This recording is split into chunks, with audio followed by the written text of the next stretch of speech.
There's a world out there, a world waiting for you.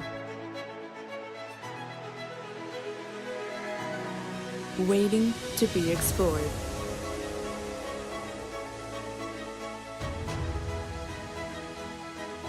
Waiting for you to leave your mark. Question is, are you ready for takeoff? To see places you never imagined. We fly so you can touch the sky.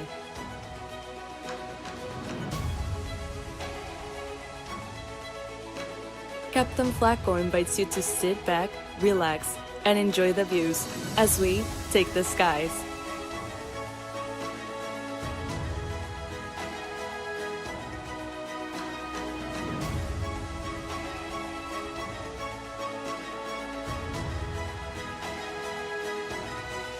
Welcome to That Flight Sim channel. As always, happy flying.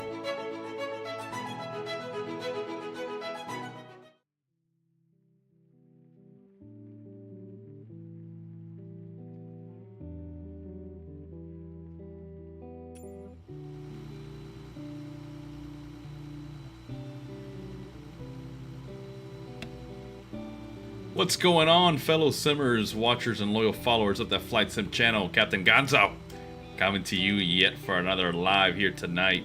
And if you saw from our title, we've got an exciting one tonight. Not only will Captain Flako and I be flying on the Airbuses comparing the Neo versus the CEO, but we've got a third participant, Captain Jose. As you guys remember, he is the real-life airline pilot for one of the major U.S. airlines, flown in the States and internationally. Which I will keep that identity, of course, for now, just for, you know, professionalism and just in case we say some stuff here that might get a little handled. But anyways, enough of that nonsense. I'll pass it over to Flako, and then we'll pass it over to Jose to say hello here. Yo, yo, yo. Welcome back to the Flight Sim channel, everybody. Hope you guys are having a great evening or morning, depending on where you're watching us from. Captain Flako here. And like Captain Gonzo said, today we are going to be doing a trio of Airbus flights, one in the Neo, one in the CFM, one in the IAE. It's going to be awesome. It's going to be great. We're going to have a real life 320 pilot with us to correct me and all the stuff I mess up. So it's going to be great. And with that being said, go ahead, Captain Gonzo, introduce our friend Jose. Yeah, ladies and gentlemen, so I'll pass it over to Captain Jose. Once again, real life Airbus pilot flying everything from the 319 to the 320, 321, and the Neos in between and all that fun stuff. So Jose, take it away, my friend.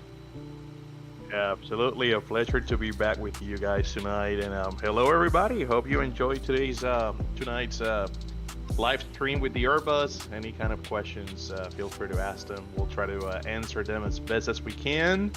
And absolutely happy to be here today. Not flying in real life, so I'm flying the sim for a moment here. Why not, right?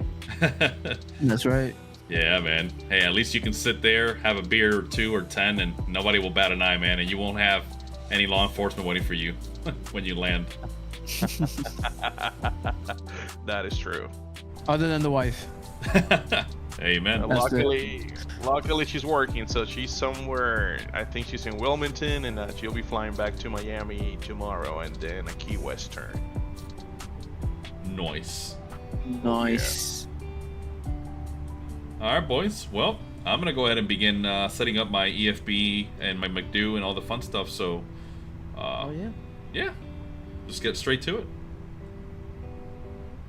Let's do this. Hey, Jose, just a heads up. So, Flako and I are using Beyond ATC, the AI ATC. So you'll hear us talking to them here and there. Unfortunately, we're not Beyond ATC is not at that point yet where we can all hear the same comms over the same frequency. But yeah, if you hear us talking, that's what's happening on our end. We're talking to ATC over here. Not a problem. All right, guys. On my end, let's get this bad boy powered up.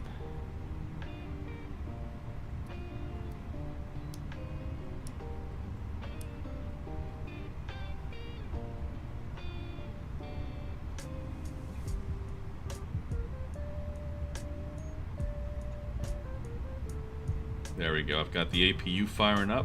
Watching EGT rise. Cool. Damn you.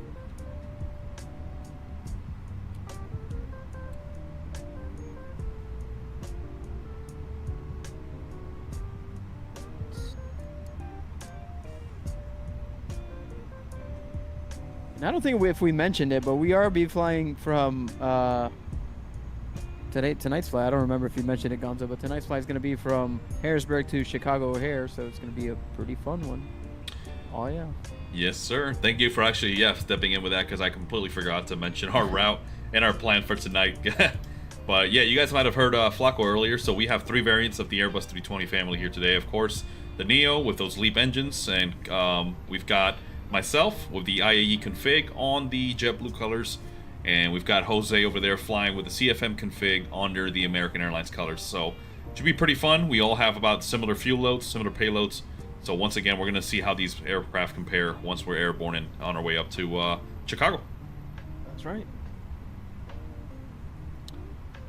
Yep. Import Debrief. There it is. Okay.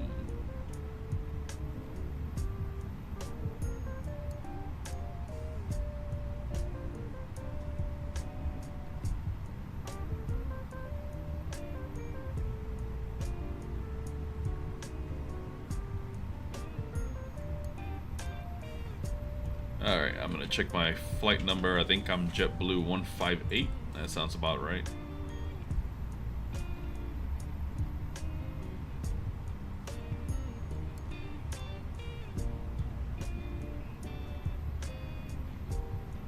Okay, instance. Prep is loaded. Looks like my flight plan generated me up to flight level 320 instead of 360. Sweet. All right, I'm gonna update my proc page to show 320. Roger. Updated. Hey, Jose, so question for you now that we're here, actually. So, going back to our Debrief setup, you remember how I told you that I was using a mock setting of 7.8 instead of just setting up a cost index. So, in that instance, A, is that real? Do you guys use that ever? And B, what would you choose for a cost index? Or is that just determined by the airline? Really good question. I have personally never seen MAC. I've always seen the cost index as the what the airline provides to you. And to answer the second part of the question, yes, the cost index is provided to you by the airline on your flight plan. Doesn't mean you cannot change it. You can change that. But the whole performance calculation, your fuel numbers, and everything that flight plan is showing is based on the specific cost index the airline provides you. Okay, no, that makes sense, man. Thank you for clarifying that, man. It's one of those things that never really thought about until just now, man, to be honest. Of course.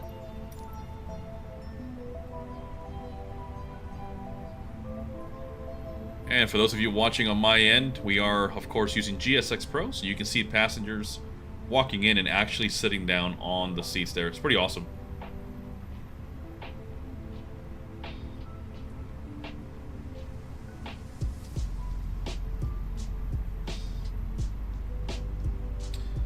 All right.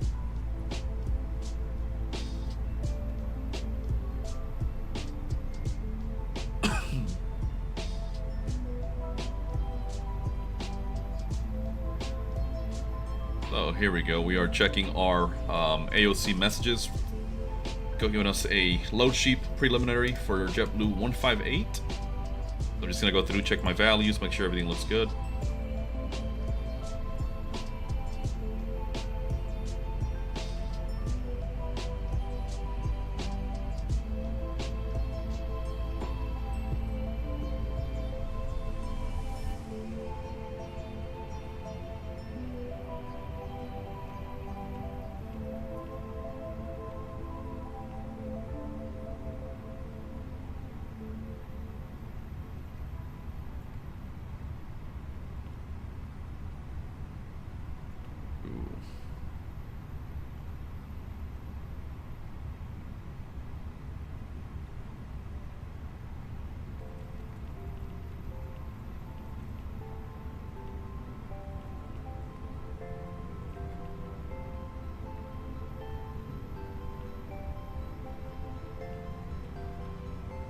right, and we'll obviously check weather once we're en route right now, but it looks like winds are prevailing out of the west into Chicago O'Hare, so we are expecting 27 center for tonight's approach. So we'll go ahead and load that up here. And this will be via the Watson 4 arrival.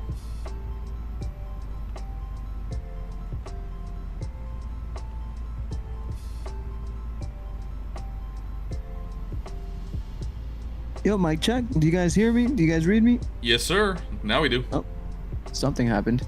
I was saying that I'm gonna take 27 left on the approach since you got center. Okay. Actually, not a bad idea.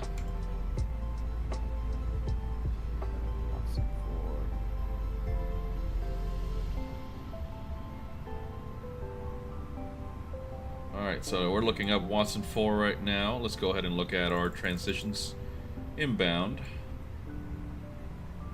Looks like there's only one. Vogel.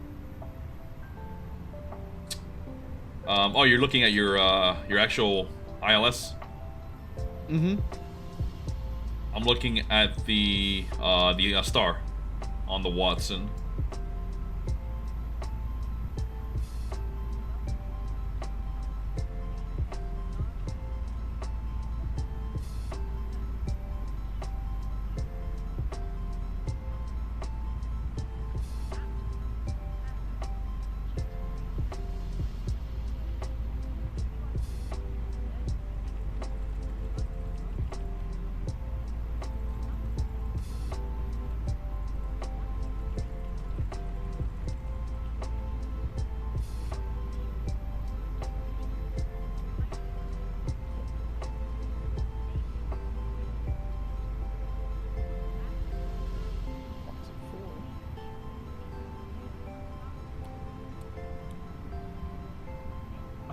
Guys, I know the arrival chart doesn't depict any altitudes.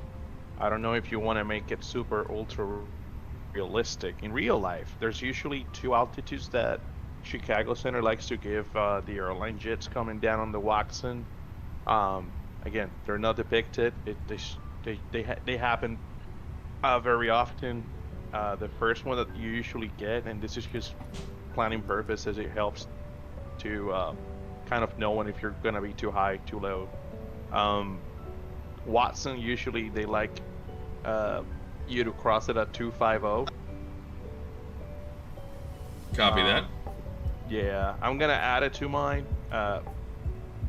And the second one will be holes between price and style. Holes intersection at 12,000. Copy that. Absolutely. Let me do it here too. Holes 12,000.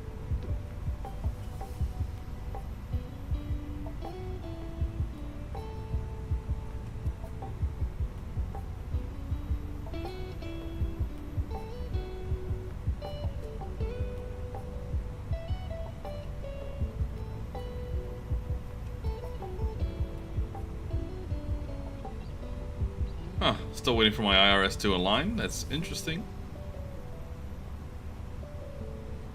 Alright, well that's happening. I'm going to pick up ATIS here on 118.8. So I don't think the Fly-by-Wire has a performance page on the EFB, like, you know, where you can calculate your takeoff speeds and shit. Yeah, you'll probably have to do it on the Debrief website. Visibility 10, temperature 28, dew point 21, altimeter 29907, landing and departing runway tree 1. Advise on initial contact you have information, Mike. Takeoff performance.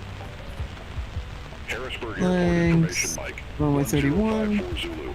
Wind calm, visibility 10, temperature 28, dew point 21, altimeter 29907, landing and departing runway tree 1. Advise on initial contact you have information, Mike.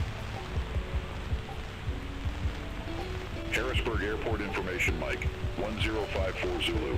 Wind calm, visibility 10, temperature 28, dew point 21, altimeter 29907, landing and departing runway tree 1. Advise on initial contact you have information, Mike.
Huh. There we go. Now we're finally getting some luggage on board.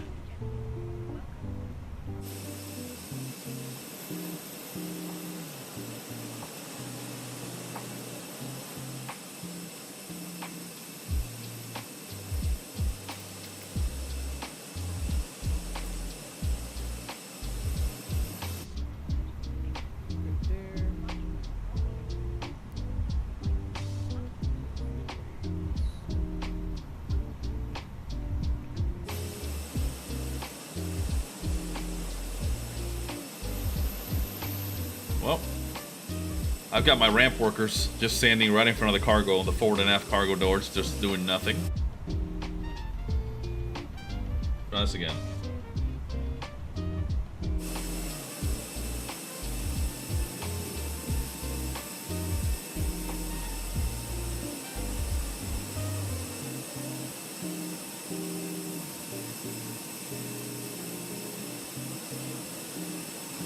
Hey, Cheesehead, I see you just commented there on the YouTube side. What's going on, man? Welcome back. Thanks for tuning in, as always. Sadu.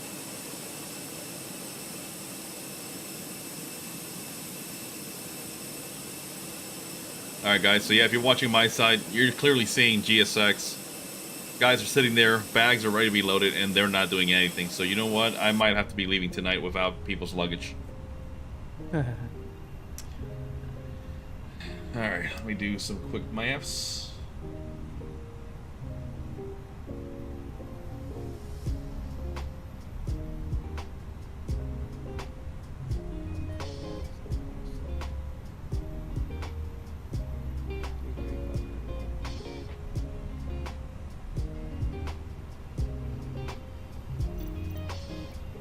Let me see something. 56.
Jose,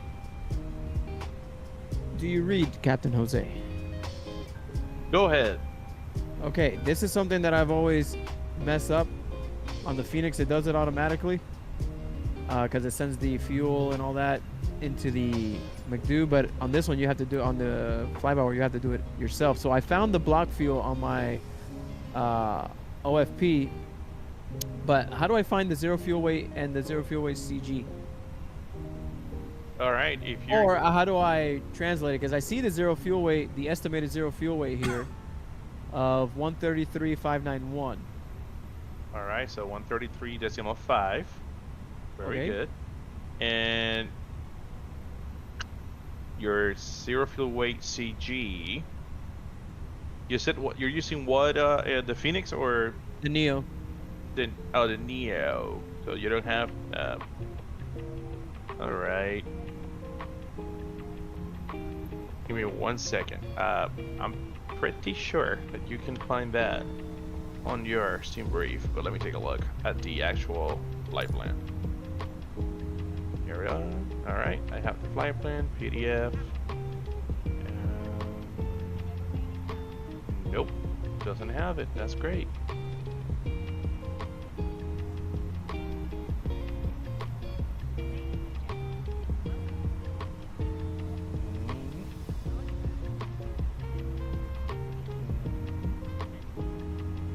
Oh wow. Well, flight plan doesn't have it.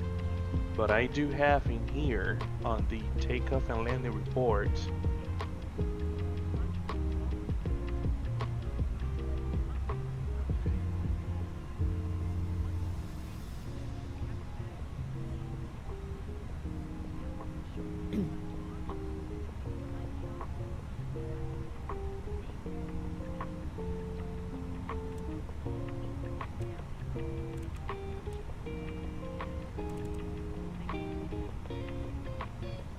Interesting. Okay.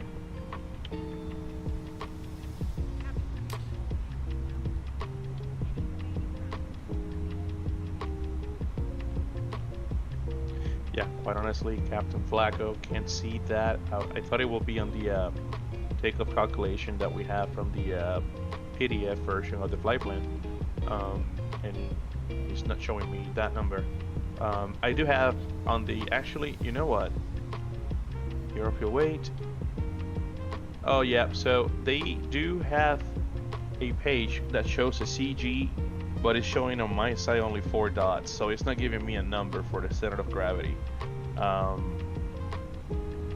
in that case, that's a pretty interesting situation, because in real life, that will not be a problem. Okay, so I just looked at the payload page on the EFB, and I'm getting the zero fuel weight, and then it's showing me ZFWCG 32.73%. And that makes a lot of sense. Yep, very good. Okay, so then how do I input that? All right, so the way you're gonna input that in your MCDU first, zero fuel weight. You said it was 133.5. So you're gonna click 133.5. Yep. And then slash the slash, and then you're gonna put the, what was your zero fuel weight CG? 32.73%. So 32.7. And you're gonna insert that on 1R. Information November, now current altimeter 3000. There we go. Perfect. Now it's giving me takeoff speeds too low. Let's see, performance. Takeoff speeds too low. So let me double check that the calculation was made with that info. Let me sim brief. Takeoff performance.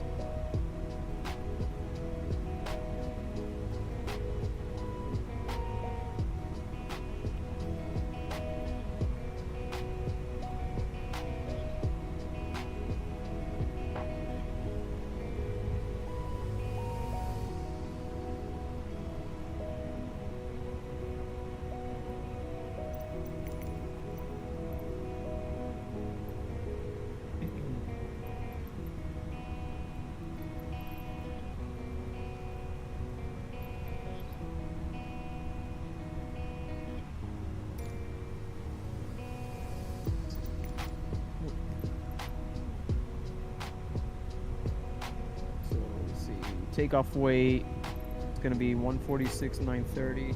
Yep, that's right.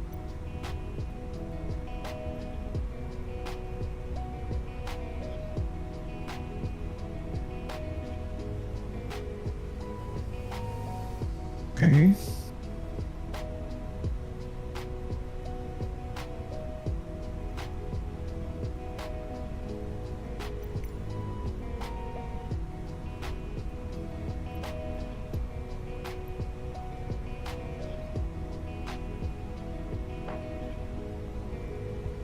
Alright, boys. While you're figuring that out, I'm going to pick up my IFR over to O'Hare. Copy. Harrisburg ground, good morning. JetBlue 157 with November requesting IFR clearance to O'Hare. I missed the call sign for that last clearance request. Say again, call sign. Yeah, this is JetBlue 158 requesting IFR clearance to O'Hare. I missed the call sign for that last clearance request. Say again, call sign. Are you being serious right now? Just click the little thingy. Yeah. JetBlue 158. JetBlue 158, Harrisburg ground, information November. Correct, clear to Chicago. Okay, Jose, O'Hare another Airport. question. Radar vectors McMahon, Venice filed. It's giving me on my Maintain 4000, expect flight calculations level flaps 320, 1 thrust 10 minutes flex after departure, cell temp departure 67. So I already put the 126.45, 67 squawk, degrees in there.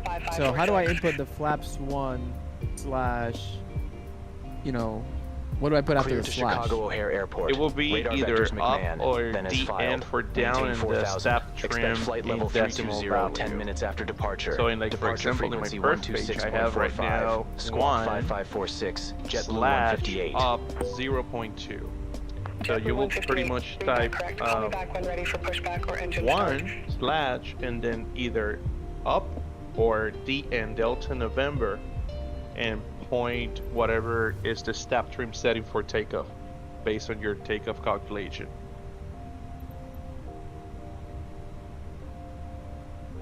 Does that make sense? Yeah, but I'm trying to see where it tells JetBlue me that 158, in this read little back calculation. correct. Call me thing, back so- when ready for pushback or Alright, and engine you're using start. your calculation based on your EFB on that specific model of the Airbus? No, I'm using the one because it doesn't have it. Okay. I'm using the one on Roger Debrief, that. JetBlue so I do have 158. all the information inputted there. You know, the fly-by-wire, A320 Neo, the runway, the takeoff weight is there, thrust setting, toga flex, bleeds off, anti-ice off. I populated the weather. Perfect. What else? Flex assume temperature enabled and improve climb calculations enabled. So I calculate that. So then the calculation output, I'm gonna copy it here and I'm gonna send it to you on Discord so you can see what it looks like.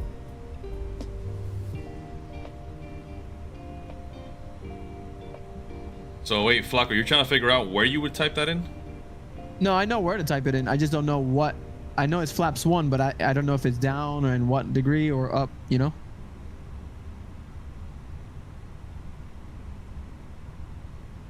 Pretty interesting because my scene brief here is not showing that kind of stuff for some reason. So, but yeah. There, I texted it to you so you can see what the calculation gave me. So I already inputted the speeds on there. All right, let me take a look real quick. Runway and weather. Okay, inputs, flaps.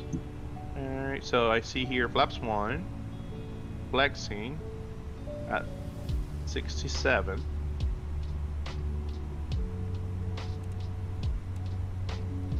Okay,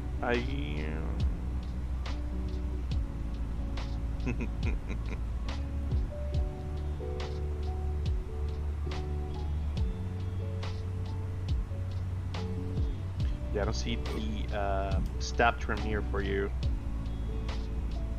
Well, let's do this. I can just look at our current load, even though he's on the Neo. And right now for my takeoff performance, I'm showing 1/DN for down, 0.9. Okay. And according to my performance, I'm flexing to a temperature of 50 degrees Celsius. So, yeah, Flako, I would throw it somewhere in there just because we're give or take in a similar loadout with our weight. So I know it's not going to be perfect, but yeah. Yeah, it's telling me the takeoff speeds are too low for some reason. I'm at 145, 146, 147. Those are pretty good speeds for the 321. Now, you're going to be full passengers in about 20,000 pounds of fuel or so? Mm-hmm. Yeah. Okay, yeah, probably like a... Yeah, no, the speeds are pretty good.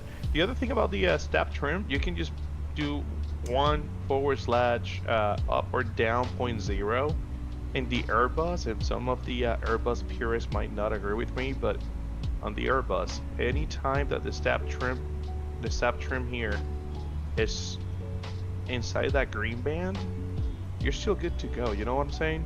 Like, it's still a fly-by-wire airplane. It will still trim itself right after you start rotating that aircraft, so the airplane will know exactly where it has to be trimmed for. So anything you put in there, you know, down or up, 0.0, 0.2, 0.5. In real life, I've never seen anything that drastic. I'm seeing every now and then a 1.1, or so. But again, you're still in the green band. You're good to go. You can put just 0 and you're still gonna be good to go. At least for simulation purposes, you know. Yeah, that's what I did for now. It's still telling Yeah. me it's too low, but I'm just gonna send it. I'm not gonna pay attention to it. Spoken like a real pilot. All right, everything else is pretty good to go for me. Yep, I'm hooked up to the pushback tug, so I'm gonna give ground a call. Let them know I'm ready to push and start. Same. Oh, I gotta get clearance, but yeah, I'll get that now. And Harrisburg ground, JetBlue 158, gate Alpha 3, ready to push and start. JetBlue 158, Harrisburg ground, pushback approved, face east. Pushback approved, face east for JetBlue 158.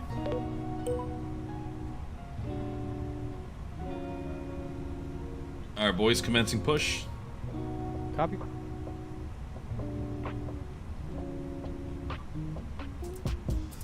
Let me call mine.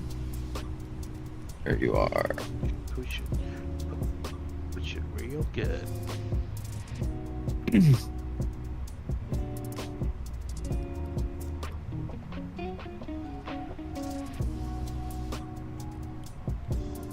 Like in real life, the captain went for a lap break right before pushback. Because it's just like in real life. Sorry about that, kids. Here we go. Alright, you're pushing back. I'm gonna go ahead and turn my peak on. My fuel pumps are all on, looks like. I'm gonna start my motors right here in the taxiway since I'm in the middle of the airport. Uh-oh. I'm gonna have to interrupt my pushback here before I hit you. I'm sorry. Let me hurry up. And starting one. There we go. I'm gonna stop it right here, sir.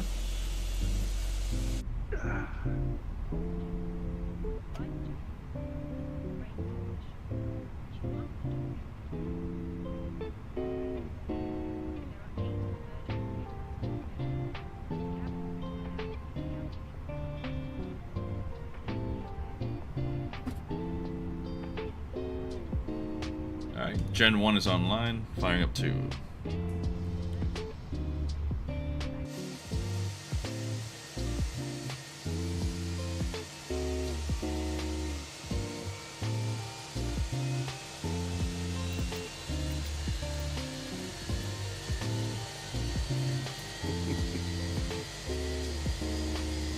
There we go, I just made my pushback tug disappear, so you guys just saw my plane drop. Nothing wrong there.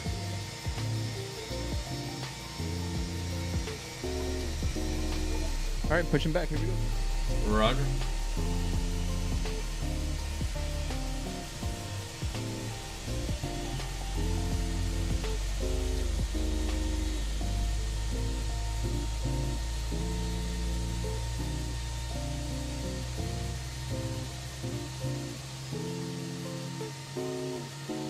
Oh, too late for that flight.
Alright, so yeah, we'll wait over here, guys, for Captain Flako to finish his pushback, and then we'll call ready for taxi.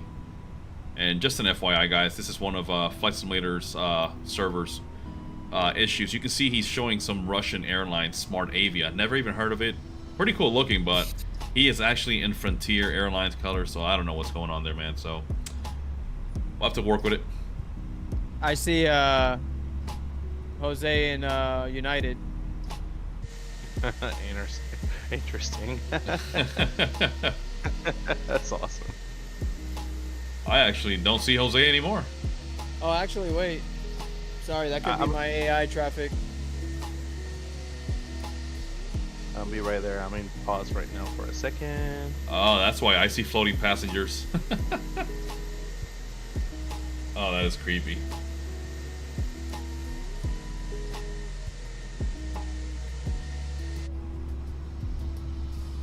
Hey, Wyatt, thanks for subscribing to the YouTube channel, brother. Appreciate you, man. Thanks so much for the support. Appreciate you watching. And Flako, I believe that is our 800th subscriber. That's pretty awesome, man. Yeah, thank you, Wyatt. Really. If I had the soundboard, I would put some air horns. Hey, and Cheesehead, yeah, we see what you were typing, man. We've just been busy setting up the flight, man. But heck yeah, man. Keep on climbing. Yeah, Jose, Cheesehead's been following our streams now for a few weeks, and he's very, very interactive with our chats, man. So that's awesome. Yeah, he's the GOAT. For sure. all right, boys. Blue Angel 3 here is ready to go. I mean, not Blue Angel, JetBlue. Whoops. Okay, we're good here. Good there. Let's double check here. Scroll down. Checklist, cockpits. Yeah. All that is good. Yep. We did all that. Let me give him a call real quick. After start, any eyes, don't need it. E-cam status good. Pitch trims, rudder, check. In Harrisburg ground, JetBlue 158 ready to taxi to 31 for departure. Taxi. Flight control. JetBlue 158, runway 31 taxi via Golf Echo Alpha. Select E-cam memo. No Golf Echo Alpha to 31 for JetBlue 158. Harrisburg ground, Frontier 320 ready to taxi for departure.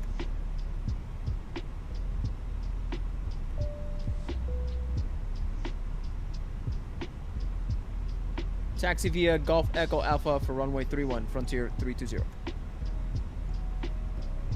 All right. I'm gonna release the parking brakes, and here we go. All right, on the move.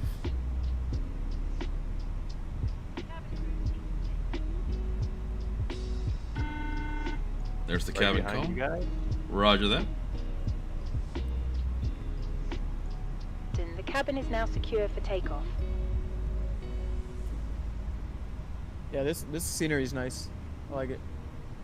Yeah, we gotta get Jose hooked up, man. Yeah, and then I got the AI on, so I see a FedEx out there, a few CRJs, American Airlines, regional jets. Is that the AI input done by Beyond ATC right now, or somebody else? Through FlyByWire. Nice. Yeah, it's nice. It's nice. Pretty JetBlue good. 158. It's a little like hoggish on your resources, but if you have a good PC, you'll be fine. Sounds good. I like that. Make a left, Flako. Oh. Switching to tower 124.8 for JetBlue 158.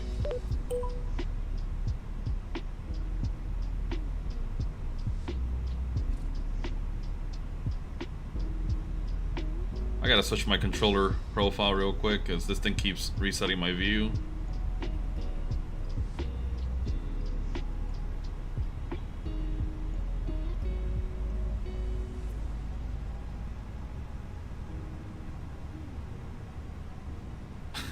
Just a little off-roading there for the Neo.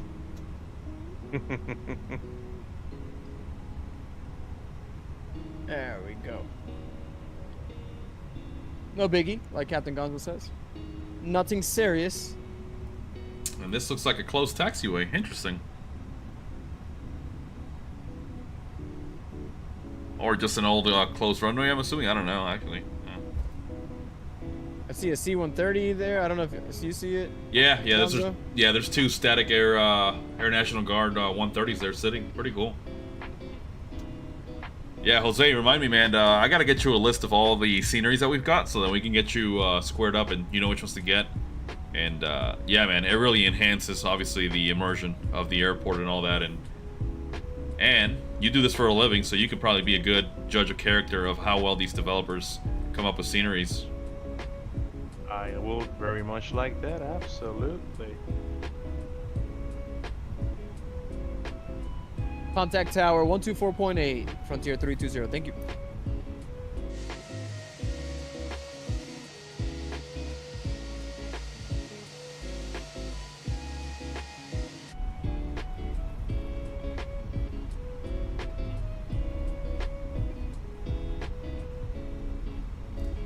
Alright, so for my departure clearance, I got an initial altitude of 4,000. And we'll be expecting 320, 10 minutes, so we'll see. Harrisburg Tower, Frontier 320, holding short, runway 31, ready for departure.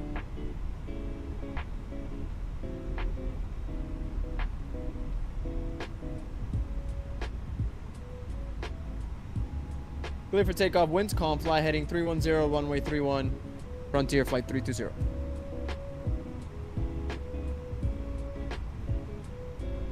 Double check here.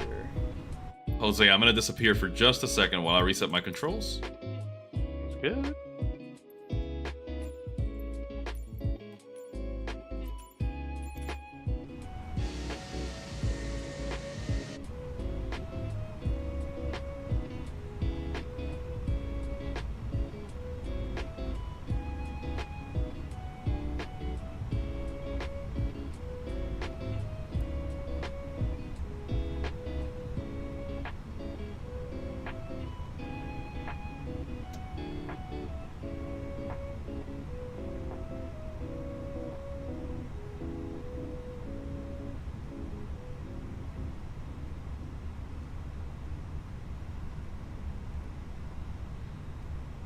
Alright, baby, we are Moat Charlie. Let's go.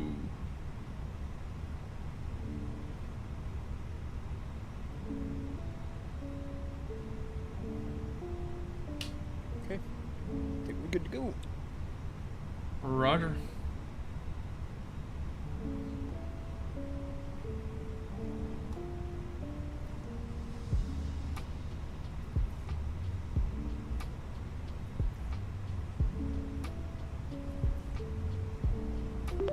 And Harrisburg Tower, JetBlue 158 holding short 31 in sequence, ready for departure. JetBlue 158, Harrisburg Tower, wind calm, fly heading 310, runway 31, cleared for takeoff. Fly heading 310, clear for takeoff, runway 31, JetBlue 158.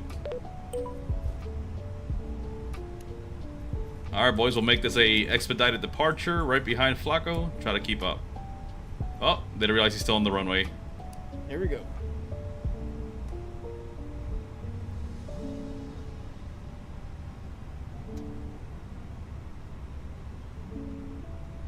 I'll wait for Jose to line up here and then I'll send it.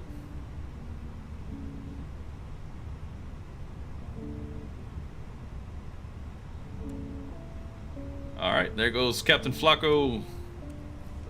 Taking that Neo through its paces. And I'm getting stutters like a mofo. Alright. And I'm on the takeoff roll.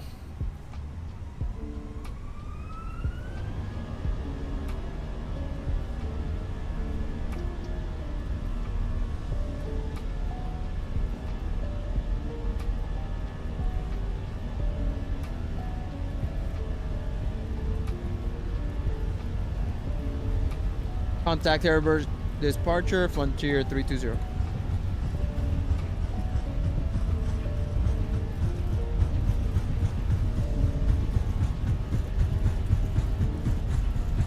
Wow, it's gonna be a lengthy departure.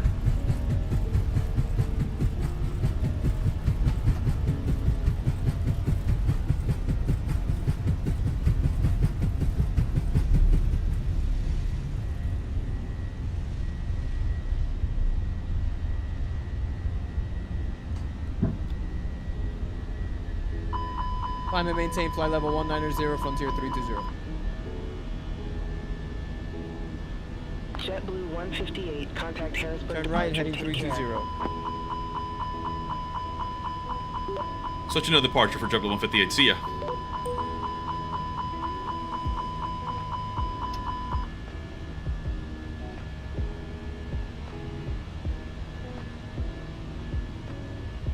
Harrisburg departure, JetBlue 158, climbing through 1,200 for 4,000. JetBlue 158, Harrisburg departure, radar contact, climb and maintain 16,000, altimeter tree 000. Climb, maintain 16,000, altimeter 300, JetBlue 158.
Clear, direct McMahon. Resume on navigation. Frontier 320. Thank you.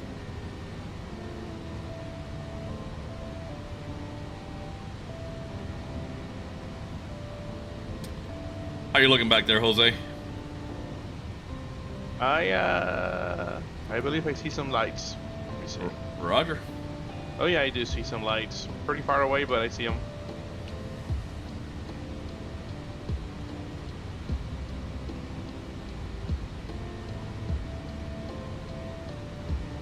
Alright, ladies and gentlemen, so yeah, we're still climbing on heading 310, waiting for that direct to McMahon call, just like Flako had.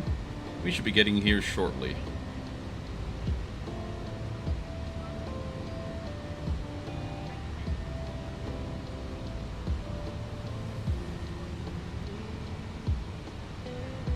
So JetBlue 158, cleared direct McMahon, resume on navigation. direct McMahon, resume on nav for JetBlue 158. There it is.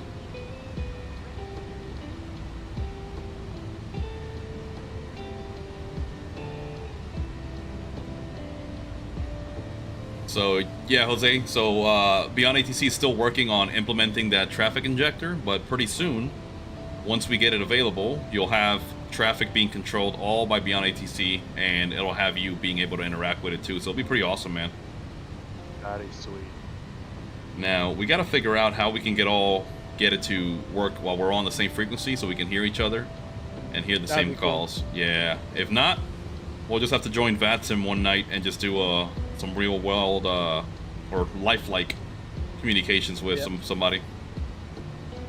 That would be pretty awesome. Jose, I feel like you can throw some curveballs at the controllers online, you know. Probably some kid sitting in his mom's basement, and you can start declaring an IFE or something like that and see how he handles it.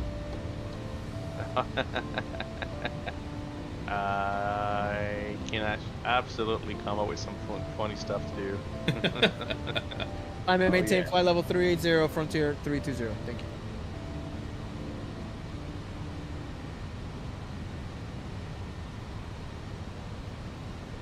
Alright, 10,000. Landing lights off. Wing light off.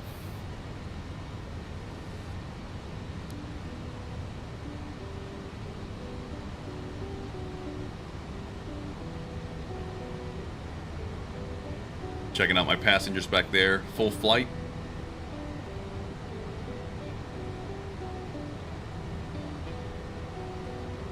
Let's close the cockpit door for now. There we go. I should have done that from the get-go, you know. I saw a guy there recording me with his iPad. I'm hoping he's not trying to learn how to fly this thing to take over, but we'll see. It's not like there's a simulator out there.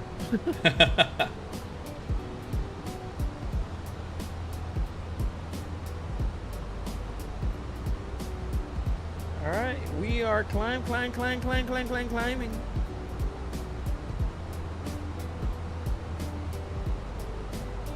Copy. I am climbing at 500 feet a minute now, just accelerating up to 315 knots. All managed, of course, by the McDo here. And we'll be increasing pitch here. Here we go.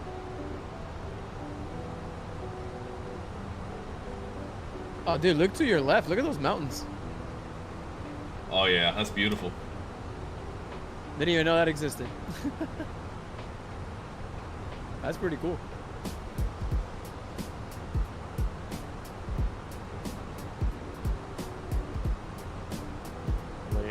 Appalachians.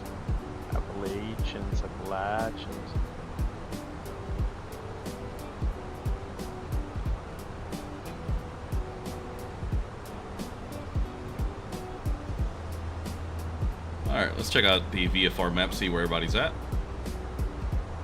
Oh, I think Jose is overtaking me over there to my 11 o'clock. And Captain Flako is just north of us there, about maybe about 10 miles ahead of us, just under 10 miles. Not too shabby. My end, guys, let's see what we got here. Yep, there I am, passing right over the river. Contact New York Center 134.8. Have a good day. Back there on the VFR map. Very nice. Switching to New York Center 134.8 for JetBlue 158. See ya. Alright, just got to Vince McMahon and making a left. You're on guard. You're on guard. Meow. New York Center, JetBlue 158, climbing through 14,000 for 16,000. JetBlue 158, say altitude. Dude, look at those mountains. That's crazy. We're climbing through 14,000, 14,000. JetBlue 158. JetBlue 158, say altitude. Oh my God. What's going on with Beyond ITC, man? Come on. JetBlue 158, 1414,000. JetBlue English, mother. New York Center, climb and maintain flight level 320. Up to flight level 320 for JetBlue 158. See ya. Well, not see ya, but you know. See ya later, alligator.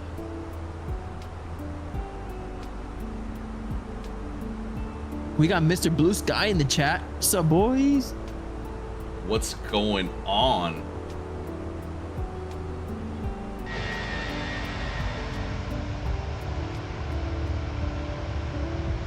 What's going on, Blue Sky? We see you on the chat. Looks like you are having issues on your Microsoft Flight Sim. Are you responding to text? Yes, we are. No texting and driving.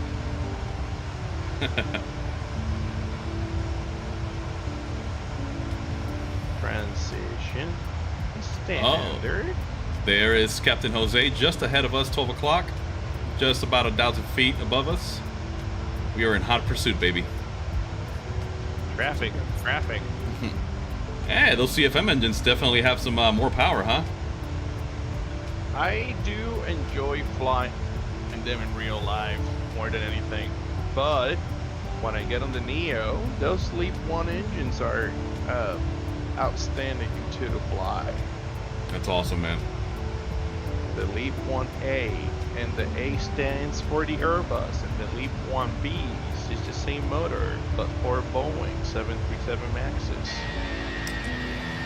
I was gonna ask you that one day because I know they have the same designator, but I didn't never pay attention to the B and A. That's pretty cool.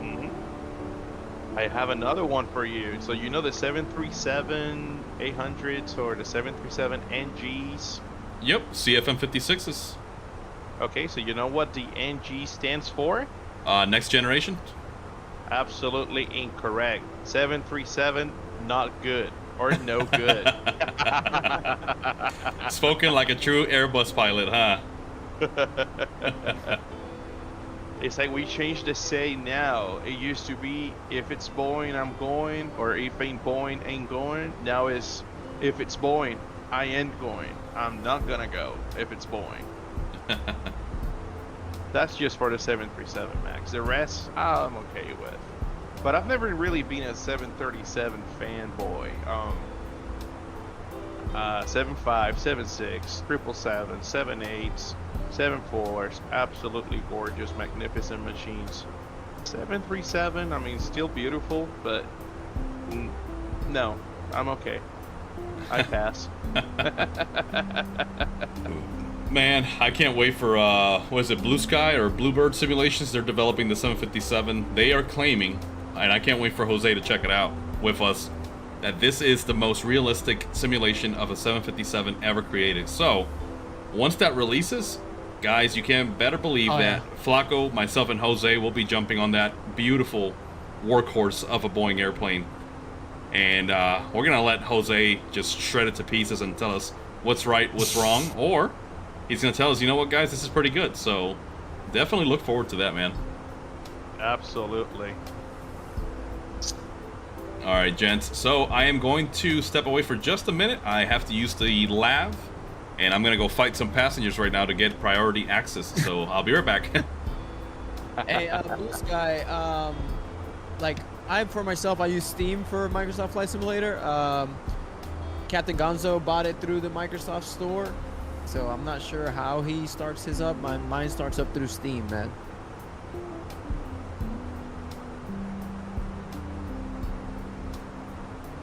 I'm climbing today, boy. I'm going up to 38. Contact Cleveland Center 121.2. Pretty good. I'm already passing 24 and a half. But I've been playing the whole way up with my Cleveland Center JetBlue 158. Good day. Fast. Out of flight level 216 I for figured. flight level 320. When you overtook, I was like, I'm sure he's messing with it.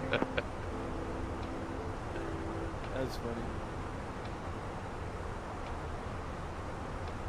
I'm gonna plan on doing a hand-flown auto-thrust off landing in Chicago today. Nice. Yeah.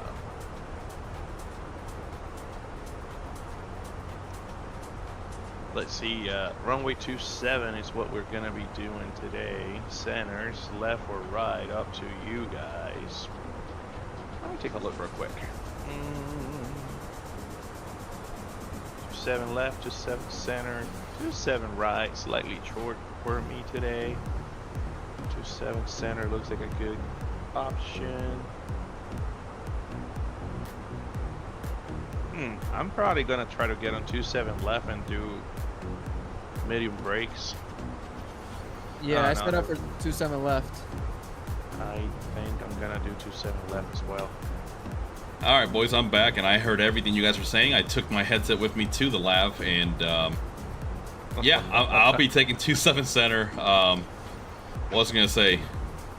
Wow, brain fart. Yeah, you know what? I'm gonna start messing with my cost index too, since I saw that Captain Jose here is overtaking me significantly. Wow. Oh yeah. But you know what? We are catching up to Flako there. He's on a steeper approach, or I should say, ascend. So let's do some playing around here. C240 at 5. It looks like my ground crew never filled me up with rain repellent here or whatever. Something to clean the bugs out of my windshield. Just like in real life. Wiper fluid.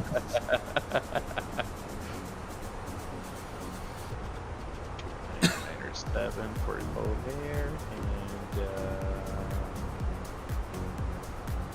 yep, why not? Let's go in here. Let's take a look at the approach chart. Right, and Capt 1 854 for the barrel. Very good. 854. Look at the wing view here and enjoy the scenery.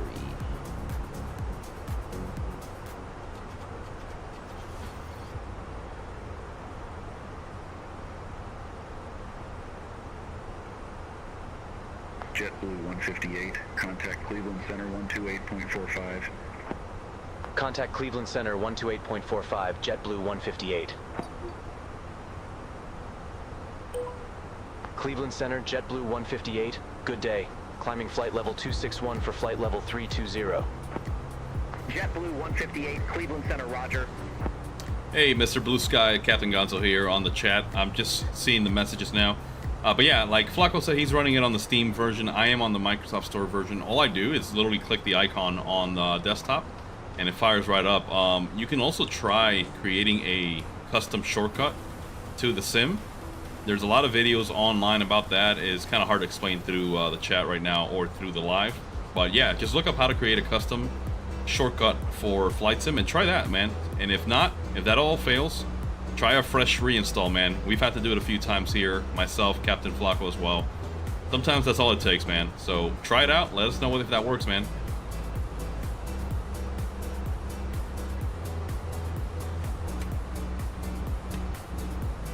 All right, let's take a look at our passengers back here.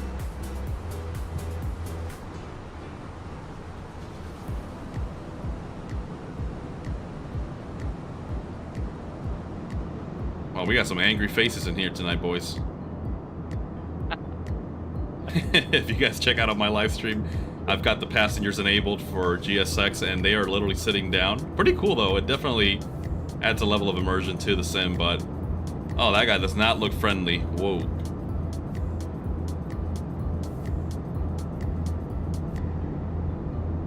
And I'm going to go ahead and have a chat here with the passenger sitting on the emergency exit aisles. Ladies and gentlemen, are you prepared to evacuate this aircraft and open if needed? Cool. JetBlue 158, contact Cleveland Center 126.725. Contact Cleveland Center 126.725, JetBlue 158. Cleveland Center, JetBlue 158. Crossing flight level 300 for flight level 320. JetBlue 158, Cleveland Center, roger.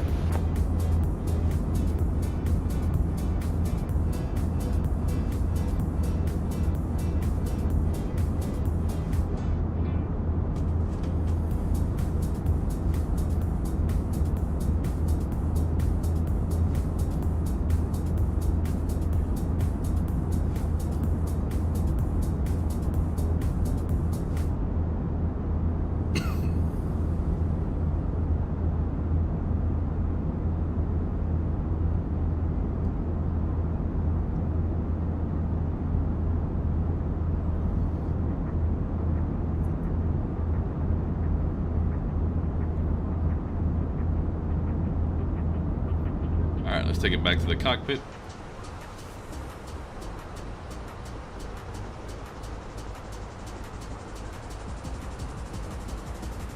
Alright, gentlemen, I'm crossing 310 for 320. Should be leveling off here shortly.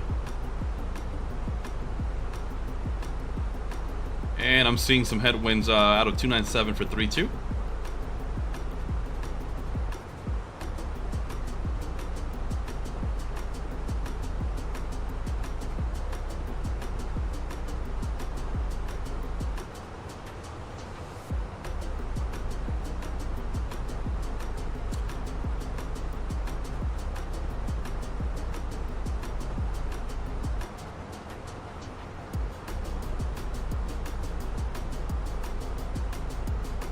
Hey, Cheesehead, if you're asking for our arrival tonight, we are heading into Chicago O'Hare. That is Kilo Oscar Romeo Delta. So we'll be making a sweet approach in there via the Watson for arrival, if that's what you're asking.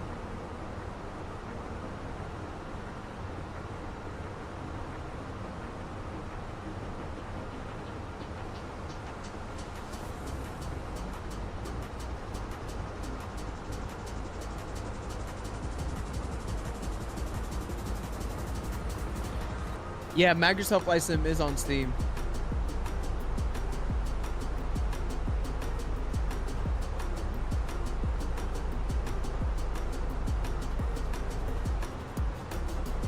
So I'm at 38,000 chilling. Nice. I am leveling off at 320 now.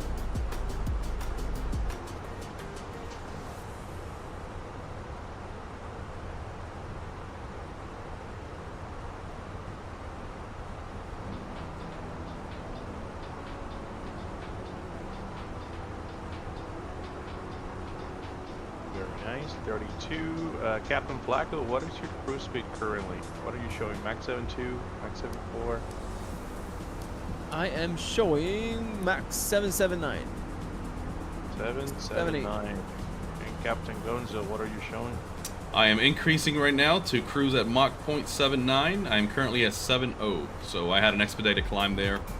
Now I'm throttling up or getting up to that cruise speed. Yeah.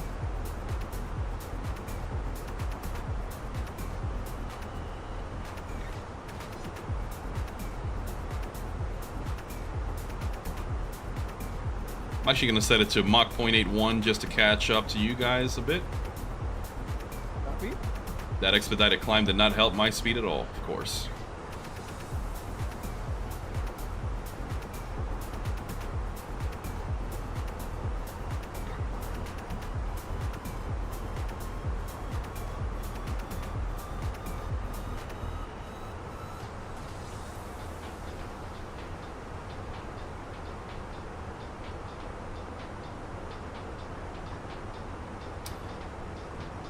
Flako, you know what? I forgot to enable my overlay, man. Oh, same here. You can still do it. Let's see if it's even working. Let's see, what was it? Fly Live Studio. Yes. So edit, and we are KMDT to KORD.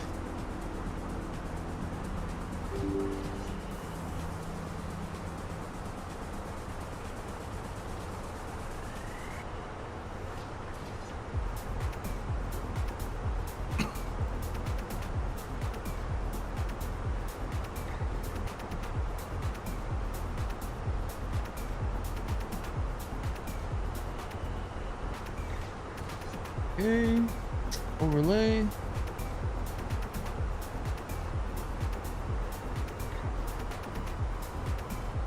There we go.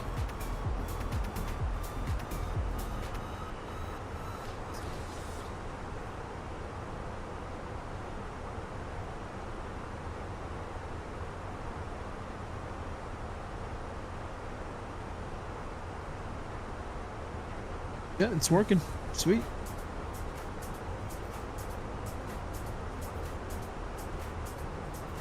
What is the overlay function for? So the overlay is a way for the people that are watching our stream to be able to see some info on their screen, so they don't have to ask us like, oh, where you guys are at or where you headed. It'll show you the departure and arrival airport with the identifier, our current cruising altitude, heading, speed, and our call sign, equipment, and the ETA in Zulu. That is pretty cool. Oh yeah. Yo, Brendan, what's up, dude? Good afternoon, man. Dude. Alright, T. Word.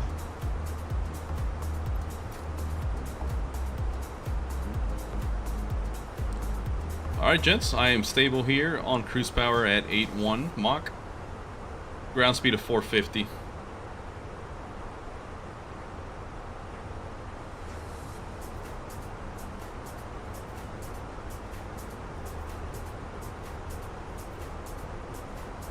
Captain Flako, what altitude are you flying? Flight level 380, sir. Oh, okay, you're up there in space. Sounds good, sounds good. I am hanging out with our co-workers out there in the International Space Station. Amazing. We all knew that you were the astronaut of the family.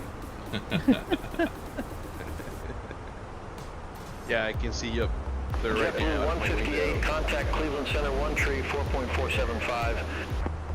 Contact Cleveland Center 134.475, JetBlue 158.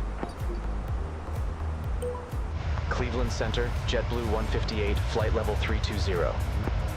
JetBlue 158, Cleveland Center, roger. While we're flying here in the sim, I'm actually watching the weather radar for the hurricane. Oh, yeah. Nice. It just popped up tornadic sail on the I will probably have to change the it is at. Alright. That doesn't count.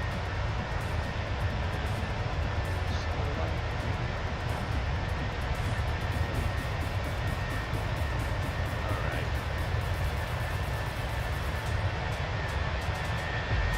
It is southeast of Tallahassee.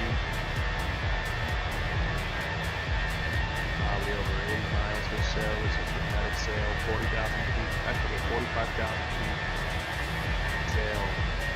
There's still a whole bunch of sails coming in on the Spring Hills area north of Tampa.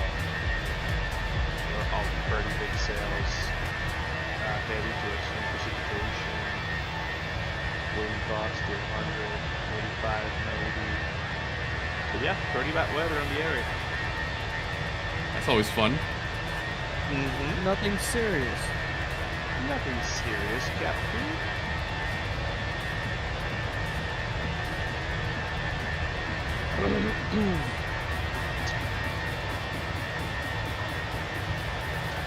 Yeah, for all of you viewing tonight, you're asking yourself, what does a real airline pilot do when he's not flying airplanes in real life? He goes home and he flies the airplane on his computer. She said we set up a little bit of a longer flight, my man. Mm-hmm. Yeah, hey Brandon. Yeah, I don't know what's going on with the 787. I know that a lot of the default aircraft from the title are not the greatest and not the most realistic, so I try to stay away from them. I know there's some out there that have been modded, like the Fly for Simmers, I think, or Just for Simmers. I forget what it's called. But yeah, the 787 is a beautiful plane. I'd rather wait for like a legit payware simulated version of it, so that it has, you know, the level of detail and stuff like Fenix and PMDG. But for now, I stick to the PMDG stuff, the 7.3, 777, and of course Fenix. Those are our top three, man, to fly around here. Yeah. I would be pretty excited if somebody came out with a good payware 787. That would be great. Yeah.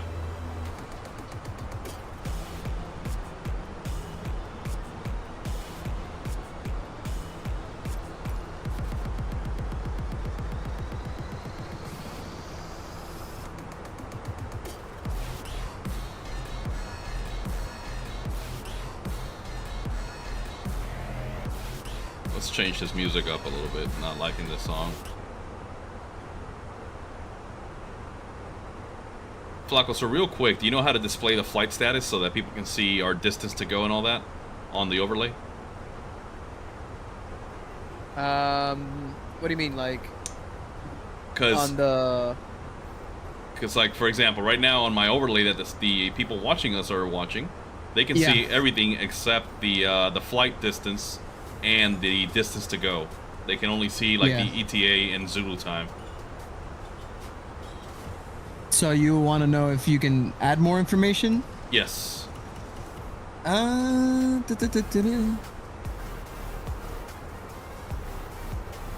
sure, to be honest. Let me see. I'm going through the settings right now.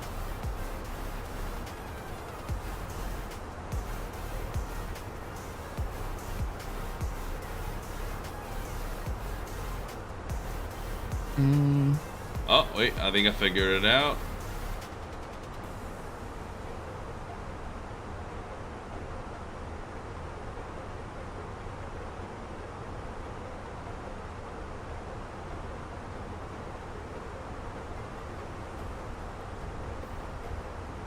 Okay, I think I have it figured out here, so... JetBlue 158, contact Cleveland Center 2815. Contact Cleveland Center 2815, JetBlue 158. Cleveland Center, JetBlue 158, flight level 320. JetBlue 158. Oh, I see you moving the time around. Yeah. Okay, but all I did was just replace the ETA.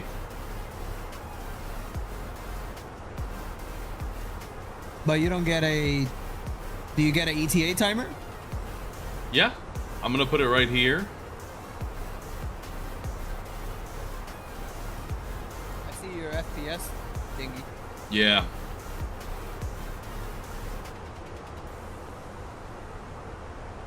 Alright, well, there we go. The ETA is now in the simulator time instead of Zulu time real world. So time on the bird right now on the simulator is 12:02 Zulu, and it's showing an ETA of 12:45. So there we go. Just about 40-something minutes to go. Take care. Contact Cleveland Center 120.775, JetBlue 158. See you. Cleveland Center, JetBlue 158. Good day. Flight level 320. JetBlue 158, Cleveland Center, roger.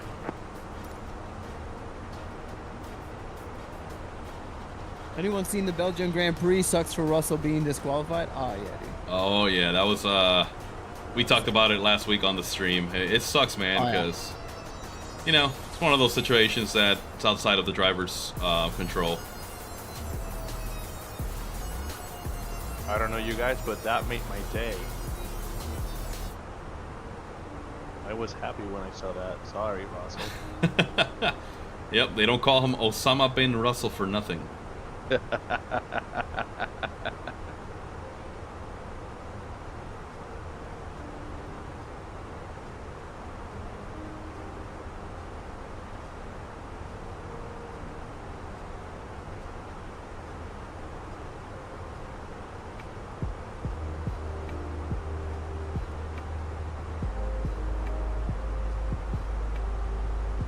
Alright, so I'm checking my company messages here on the AOC on the McDo.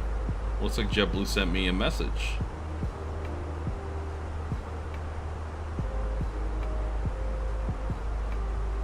Alrighty.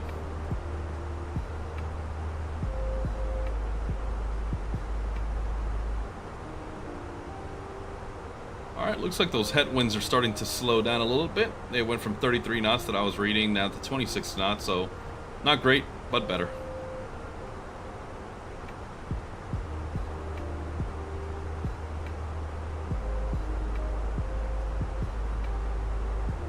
And for reference, guys, so yeah, the stream's been going on for a little bit now, but we started the chrono here about a minute or two after departure, so 30 minutes, so I'm going to call it half an hour since we took off out of Harrisburg. Scheduled block time for this entire flight is about 2 hours and 5 minutes. So again, we should be descending here in the next 30-35 minutes. We'll keep an eye on our performance page and just go from there.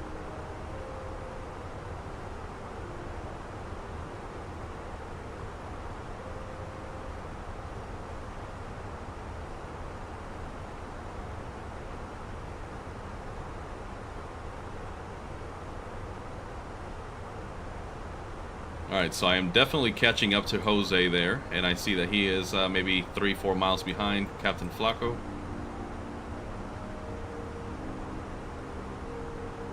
So, guys, obviously we're trying to compare the performance of these three aircraft with similar loadouts, fuel, and payload, but different configs, of course. Once again, to clarify, Flako ahead on the LEAP with the Neo.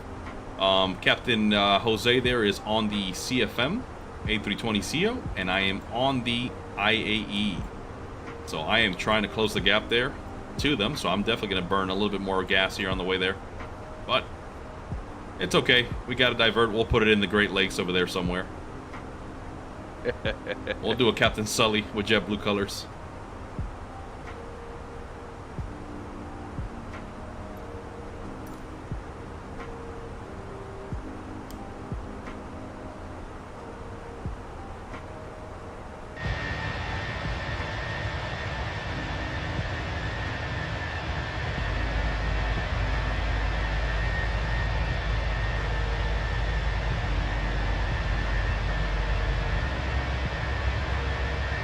For those of you watching on the YouTube side, you can see the passengers being animated through the cockpit, or not the cockpit, but the fuselage windows there. Pretty cool stuff from GSX, man, that they finally enabled passengers to be modeled.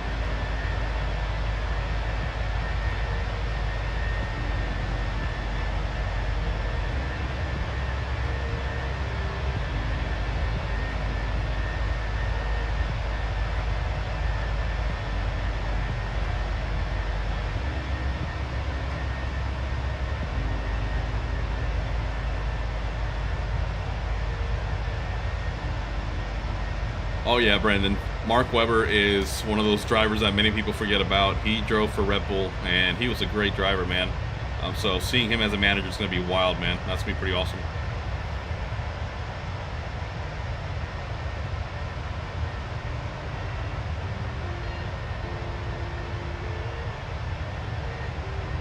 Guys, and I don't know about you. I don't know, Jose and Chris or Flako. Tell me what you guys think, but I get this funny feeling that ever since Jos Verstappen started talking about Red Bull falling apart, and now we have engineers and designers and all that leaving, I can see Max making a switch to Mercedes, man. That could be a potential possibility.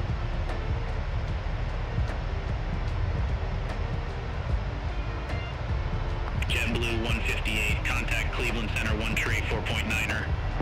Yo, Contact mic Cleveland check. Center 134.9er. Yep. JetBlue 5x5. 158. Have a good one. This thing disconnects me from the chat at times. I don't know why. Cleveland Center, JetBlue 158. Good day. Flight So, level 320. Gonzo, I changed my, where it says ETA, I changed it to distance to go.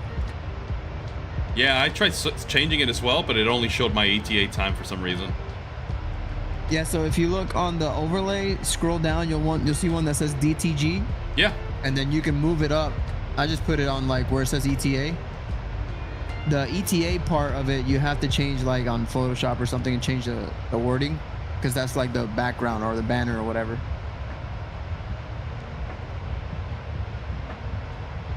That way at least people can see like how much further we got. Oh, there we go, there we go. Now I got it. There we go, much better.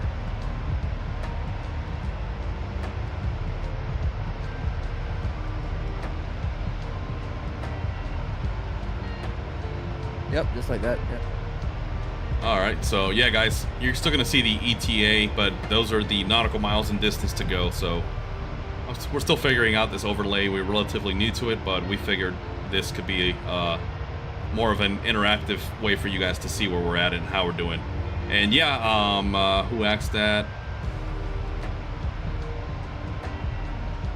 Yeah, Cheesehead, that's on my plane right now for Captain Gonzo. And these liveries, you can get them all with the Fenix installer. So once you buy the product, you just go update the aircraft to this latest version and go to liveries. And they have a bunch of liveries and they're super high quality. I mean, I'm gonna zoom in here. Let me get closer to the tail and you can see the level of detail.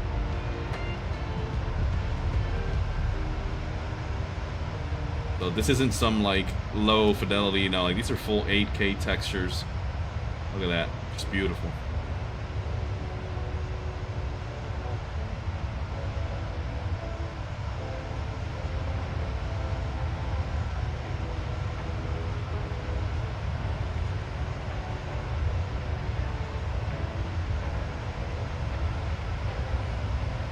Oh, you're all good, Cheesehead. No worries, man. I know you guys are like busy doing some other stuff, playing and watching us, so don't worry about it, man. If you miss something, it's all good. We just appreciate you tuning in and giving us the support, man. Thank you. Man, look at this. Like, I'm just right here on the aft cargo door. You can see everything clearly.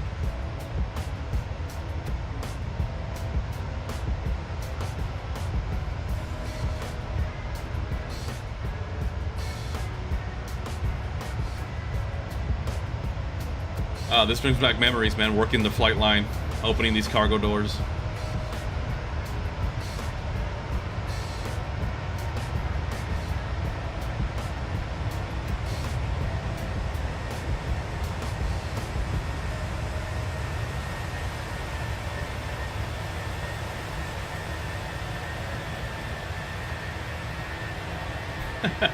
Cheesehead is asking also, why do they have a Red Sox livery if the airline is from New York?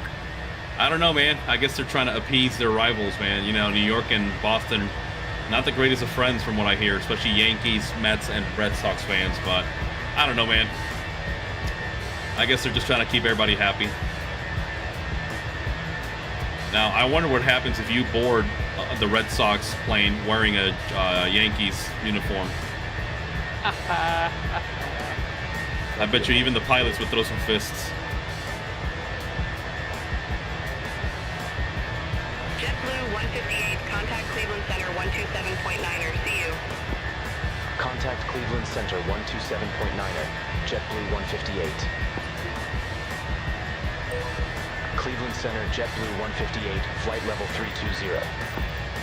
JetBlue 158, Cleveland Center, roger.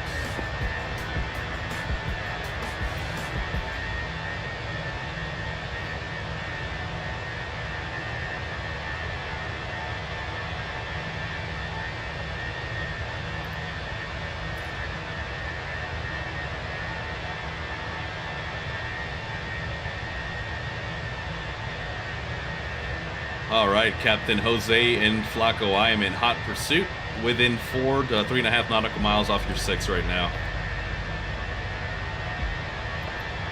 Very nice. Oh, look at that. I could potentially go to Vegas tomorrow, but no thank you.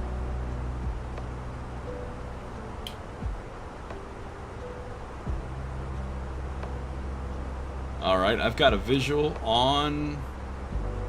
Oh, there you boys are. You guys are both up there in 380, huh? Here we are. Oh, man, I'm going to overtake you boys on the down low, 6,000 feet below you.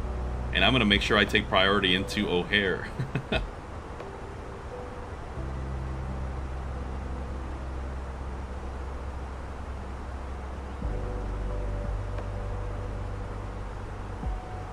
So Cheesehead said you'd probably get thrown off the plane if you walk in with an Aaron Judge jersey. Oof, yeah.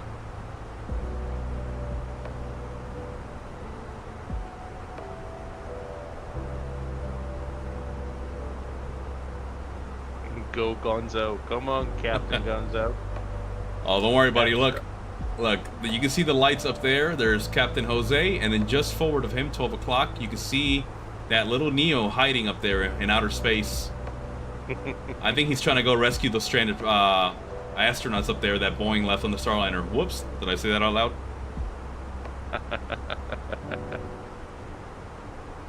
Hey, Blue Sky. Yeah, man, let us know what error message you're seeing and then see if we can troubleshoot it here before we start descending and get busy. So, let me know what you see, man.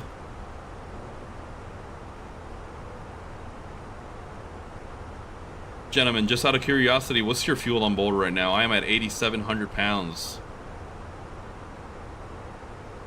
How much you have left? 8,700. Oh my god, I have 11.6. Oh yeah. Flako, does that Neo have air-to-air refueling capacity? Alright, I'm gonna take that as a no. He ain't sharing his gas with you. Oh no. Mr. Efficient up there with them LEAP 1B engines. Yo, do you guys hear me? There we go. Loud and clear. It keeps kicking me out. I don't know why. I don't know what's doing that. It's making me kick me out. Was one of you close? I kept getting my TCAS going off. Yeah, you got Jose moving in for a Sidewinder kill. Oh my god. I'm like right below, behind you.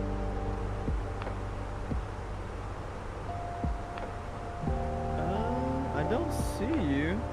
I'm like a mile behind you, maybe. Let's see.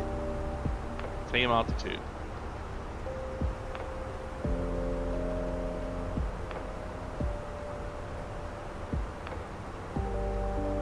Yeah, it shows that you're behind me. I just don't see you. I'm looking outside. I got those SimFX contrails, so they could be blocking you. Yeah, me too. You have the contrails and it will block something behind. Oh, I think I see you now. Yeah, I see you. You're in the smoke. Sorry.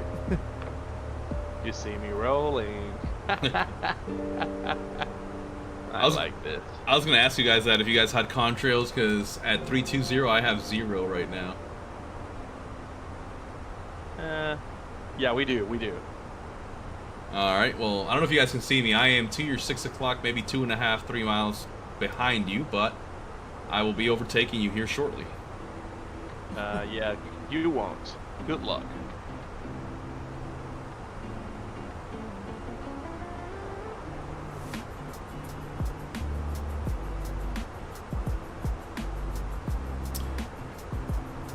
Cheesehead said, I think NEO stands for not affordable overbearing.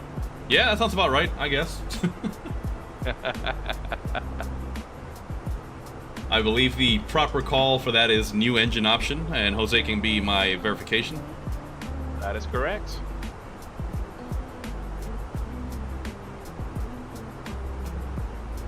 You know what, boys and girls? We're going to play with Coffin Corner here a little bit. We're going to get close to our overspeed territory here.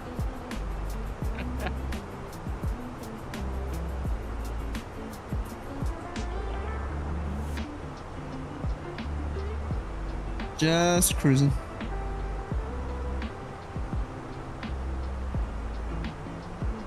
Check it out, guys. We are creeping up on them. They're right above us right now.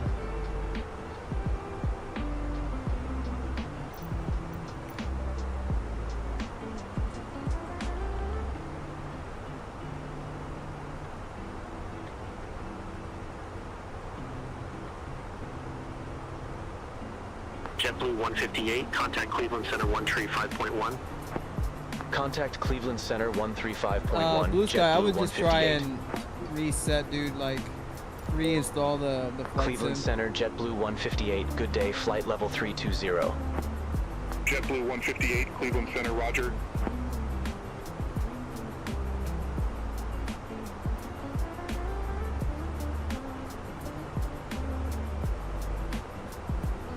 Yeah, you guys read me? Yes, sir. Okay. I don't know, this thing's being weird today. Contact Cleveland Center 128.625, JetBlue 158. Captain Flako, I can Cleveland see Center, your JetBlue 158. Good day, flight level 320. JetBlue 158, T-Cast is yelling at me. Turn that off. Pretty interesting. My TCAS is really upset about me getting so close to you. Let me see real quick why is my TCAS fixed. Oh, there you are, yep. TARA is all. I see an American Airbus coming up. Yep, I'm zooming in on you guys. You guys are flying a right echelon formation there on the Airbuses. That's awesome. That would be a cool little thumbnail there, all three of us in the three variants.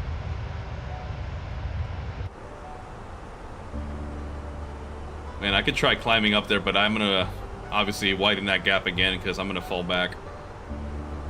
That's right. Alright, boys and girls, well, we've got DRS open. We are hauling full battery deployment. We're gonna be out of gas, baby. I might get disqualified from this flight. You might be underweight. Yeah, somebody from JetBlue is gonna give me a call here in about 30 minutes and let me know that I am no longer flying with them.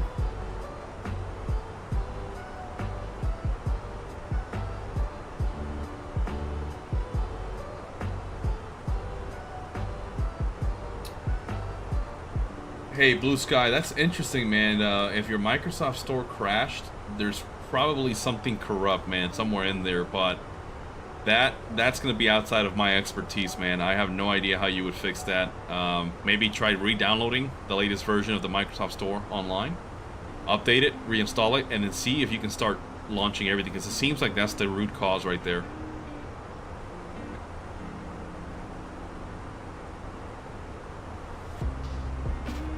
Take a screenshot, Jose, and send it to you. Awesome. I'm doing my best here right now, trying to keep up with like perfect heading, perfect speed.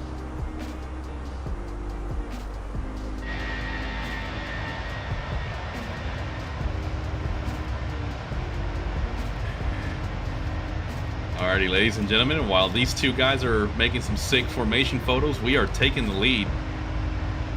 Oh, yes, you are. And this is IAE Motors are the ones. Like I said, we are flirting in Coffin's Corner here, but, you know, no biggie. We'll just play it by ear. Phenomenal. This is amazing. Yeah, if you guys hear a sonic boom, just ignore that.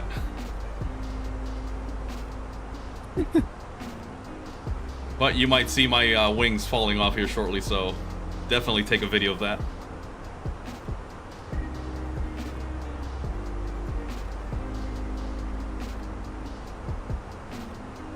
And you know what? Going back to the basis of this whole video series that we're doing comparing, this is a great flight because Same route, same loadout, same fuel, like I said, give or take.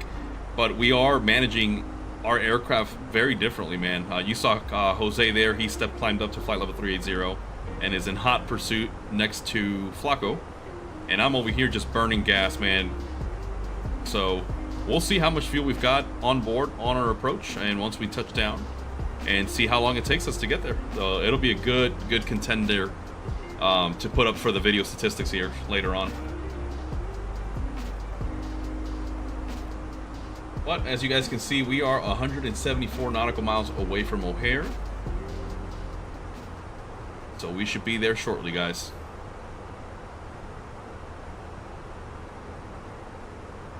And looks like another 15 minutes on my end for the top of descent, or 112 nautical miles.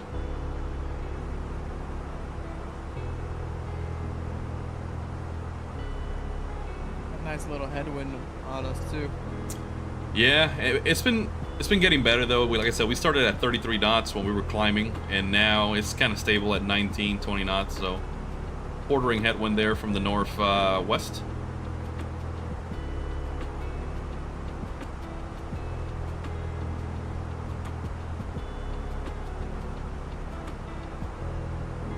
I'm looking at the wing view, looking at Jose there. That's funny.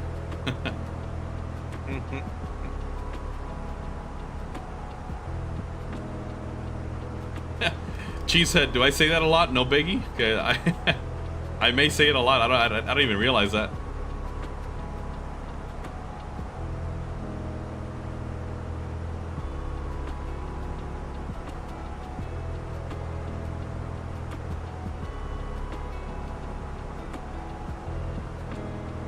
That's awesome, Flako. I see he just texted me a photo there of Jose, just showing him why the old school birds are sometimes not ready to retire.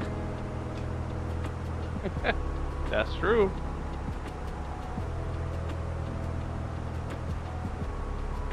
JetBlue 158. Contact Cleveland Center 120.45. Contact Cleveland Center 120.45. JetBlue 158. Cheesehead saying that it should be yes biggie instead of no biggie. Cleveland Copy that. Center, JetBlue 158. Good day. Absolutely Flight level right. 320. JetBlue 158, Cleveland Center, roger. Alright boys, so I'm showing about 5.6 fuel on board by the time we get wheels down, so that'll be interesting. That means that you cannot go around. That is correct, sir. Little does he know, I'm gonna throw in some weather when we land. We get to O'Hare. Make it 000, ice on the runway, braking action deal.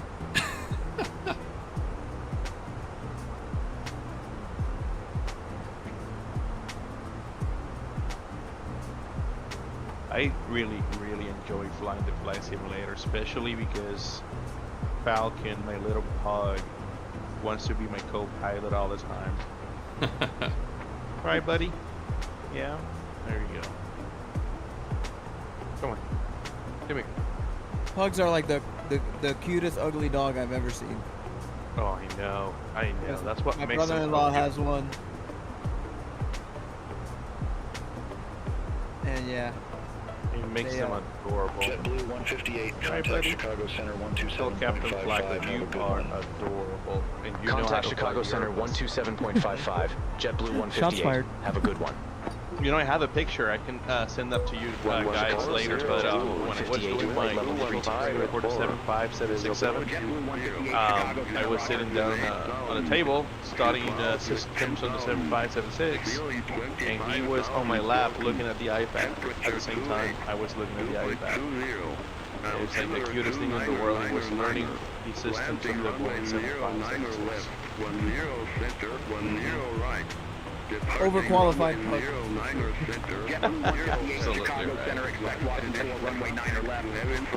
Step away and go to the back to the kitchen, see the flight attendants can hook me up with a nice cold refreshing drink. 114, nice. Wind 215 at 4. Visibility 10. Few clouds with 8,000. JetBlue 158, Chicago Center, expect Wow, Watson Captain 4, runway 9 or Gonzo left. really going fast. What is your indicated in your mark right now? Stand by.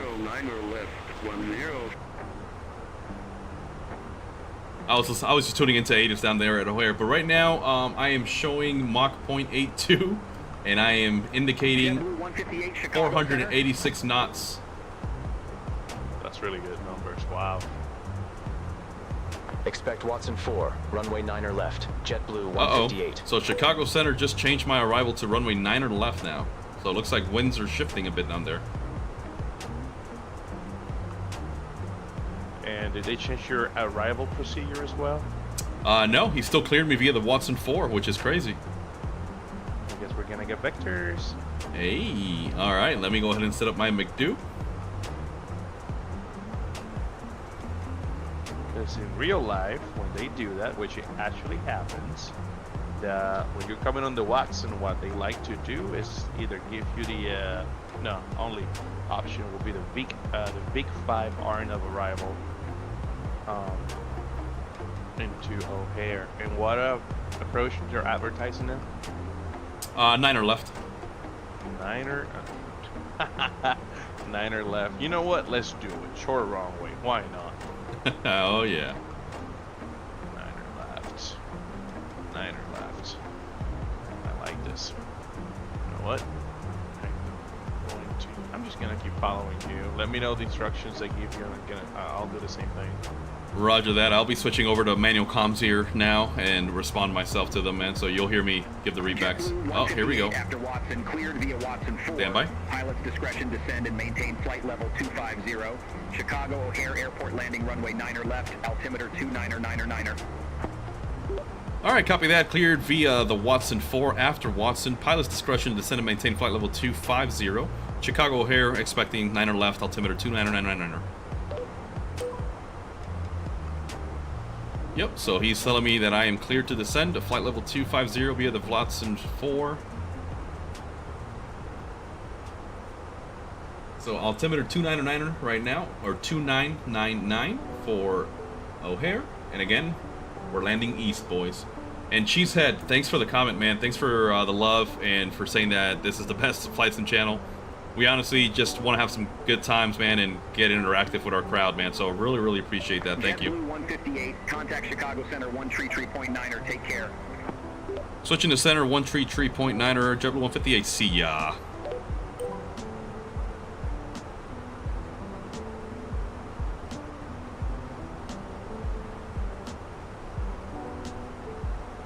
About to contact center here. Chicago Center, good morning. JetBlue 158, flight level 320.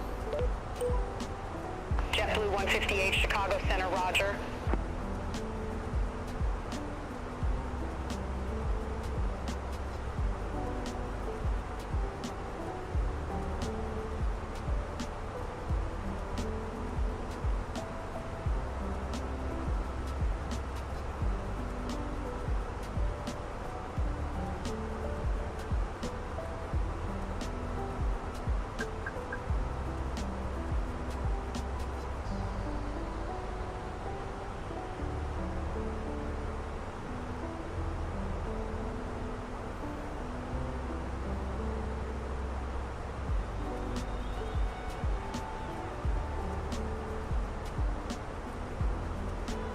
Alrighty, Captain Jose, I've began my descent down to flight level 250 via the Watson 4. I am back on managed for speed, and we're taking her nice and easy.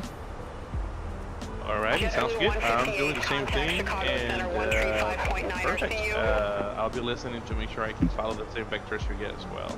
Copy that. Sweet. Switching to center at 135.9er for JetBlue 158. Have a good one.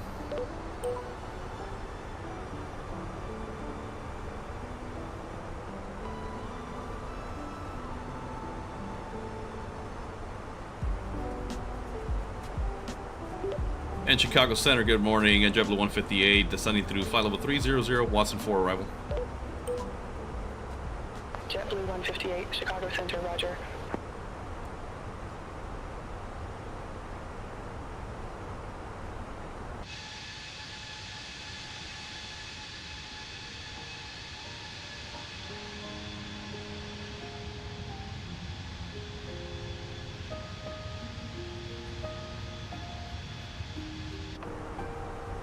Hey, Cheesehead, don't worry about it, man. We just, like I said, you've heard us before. Captain Flako and I, we've been playing flight sim for decades now, man. And when these high fidelity aircraft are available, we try to learn everything we can.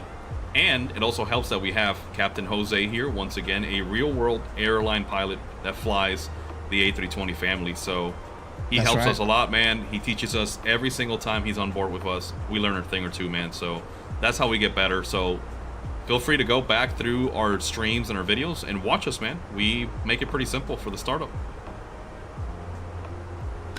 Yeah, and recently we put out that video for the A320, especially the one I'm flying, the Neo, on like pretty much the easiest way to get the autopilot to work. You don't even have to create a Debrief flight plan. You can do it all through the simulator, through the world map and stuff like that. So it's very simple, very easy.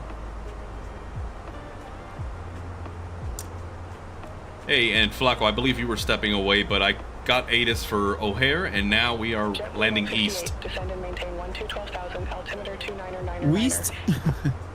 Descend and maintain 12,000, altimeter 299er for JetBlue 158.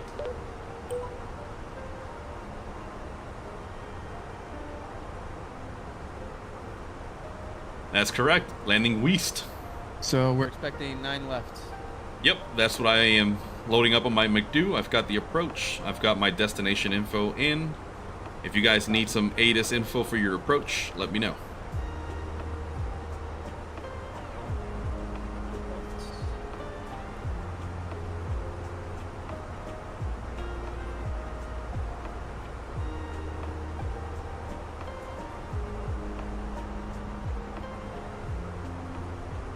Wow, we are diving, boys and girls.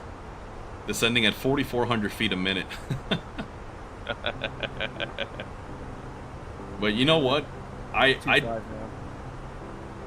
love this flying this thing because on the 7.3, the 7.3 is a lot slipperier. I guess that's the term. Any descent like this, and I have to have those speed brakes out, man. That thing likes to pick up speed really quick.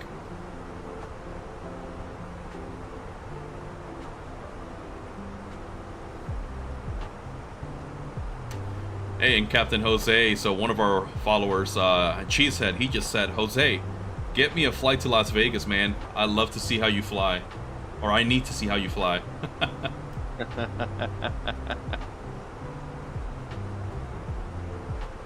I like how my bug splatter on my Neo here is all different colors. Like, I don't know if it's bug splatter or if it's my kid's finger painting. But it's pretty cool.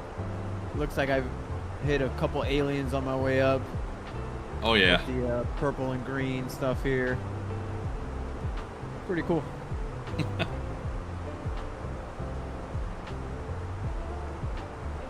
Alright, so I am 15 nautical miles from from Halpo. Beautifully done. Beautifully done, my friend. On that thing. I can't. Oh my god. Hey, Blue Sky, thanks for the love, man. Yeah, man, we gotta get your situation sorted out. And yeah, man, flight sim is very, very hardware intense. So trust me, we get it, man. It's not easy to dish out the money and get a good hardware for this sim, but it makes it so much better when everything runs smoother, man. So thanks for the compliment, though, man. We just try to be as realistic and as professional as possible, with a little bit of humor, of course.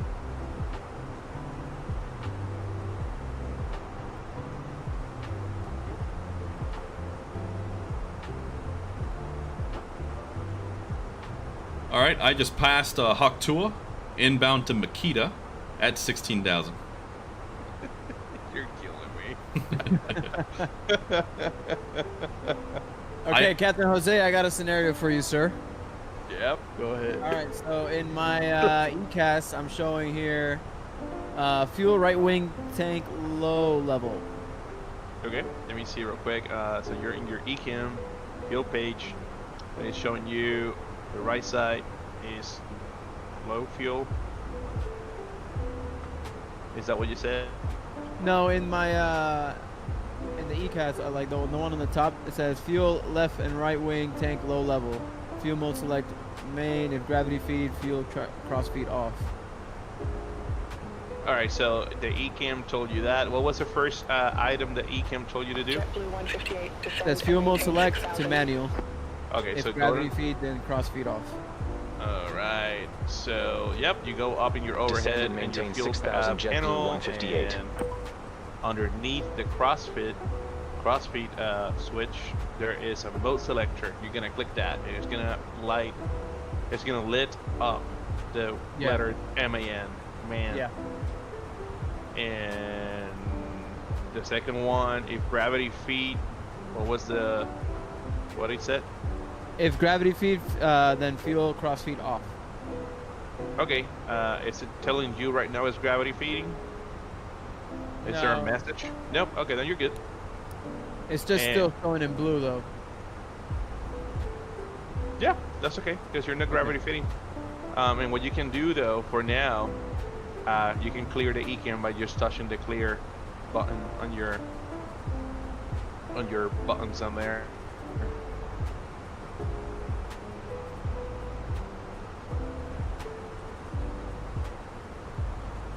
Okay. Yeah. Yeah, it's the Airbus. It likes to speak in French.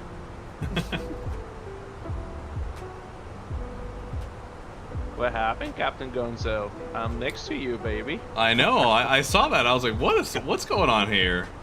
Real airline pilot's sheet, and that's what I'm doing right now. I'm gonna slow her down. I'm at 340, getting near 10,000 feet, so I don't want to break that 250. So did you guys turn right towards Prize? Yes. Okay. All right. Just making sure. I'm behind you guys.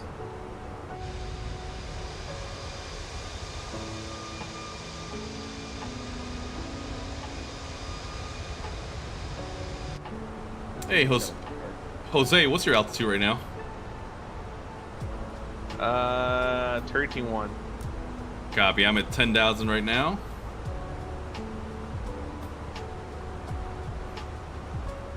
And I'll be making a call to the Fisto here, or ATC, because, yeah, 350 knots below 10,000. That's not cool.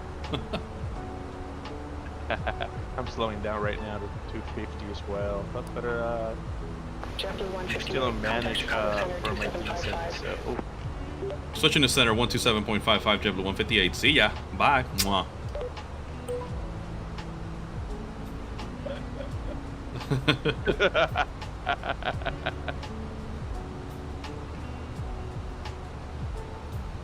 Let's see how much fuel we have. 9.6. I am really good at fuel right now. And Chicago Center, JetBlue 158, descending through 9,500 for 6,000 watts and 4. JetBlue 158, say altitude. JetBlue 158, 9,400.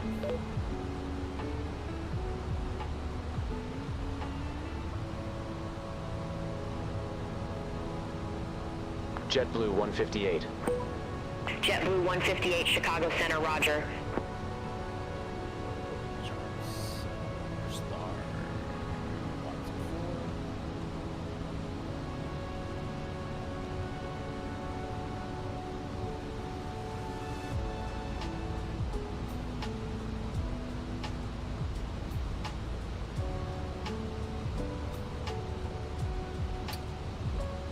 Oh, there we go on the cam outer tank fuel cross feed. All right, cool. And Jose, just an FYI, I'm at 6.4 for fuel. Uh-oh. Not what you want to hear from a real life Airbus pilot.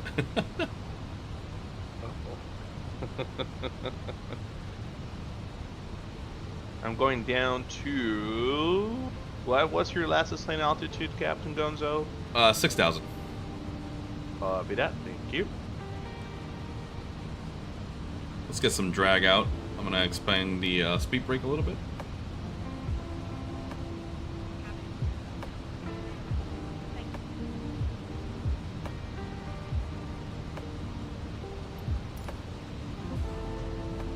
Oh, hello there, Mr. Jose. I am at your 7 o'clock right now. Very nice. Making that turn towards Seneca.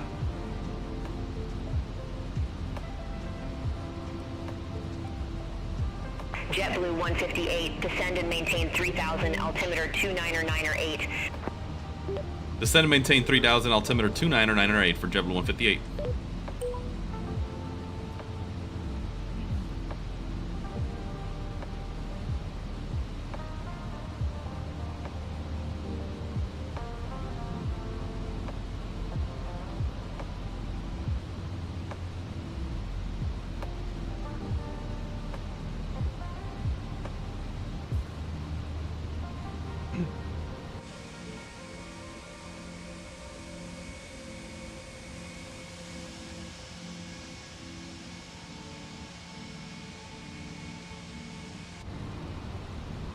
What lake is this? I always forget which one of the Great Lakes these are. Michigan. Ah. It's next to Michigan State. Oh, there. That makes sense. No, Hey. I'm getting traffic. ProZ Gaming. Hi, I'm new to the channel. They say, welcome aboard, man. If you're watching us, Welcome aboard, brother. yeah, we've got 44 nautical miles to go. We are on the arrival sequence here into O'Hare. So I am flying the Airbus 320 with the IAE engines from Fenix. Jose is also on the Fenix, just above me, ahead of me on the CFM, and behind us, Captain Flako on the Neo by FlyByWire. So welcome aboard. 158, leave Senac heading 270. Expect radar vectors for visual approach, runway 9er left.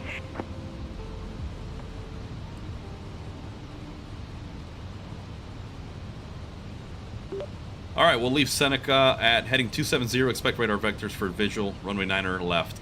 JetBlue 158. JetBlue 158, contact Chicago approach 125.0. Approach 125.0 for JetBlue 158.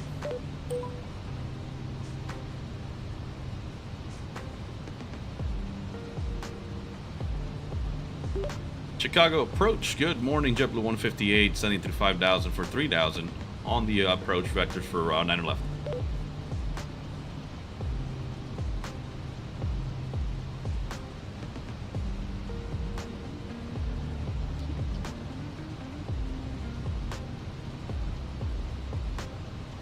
Oh, I'm on the wrong frequency. That's why.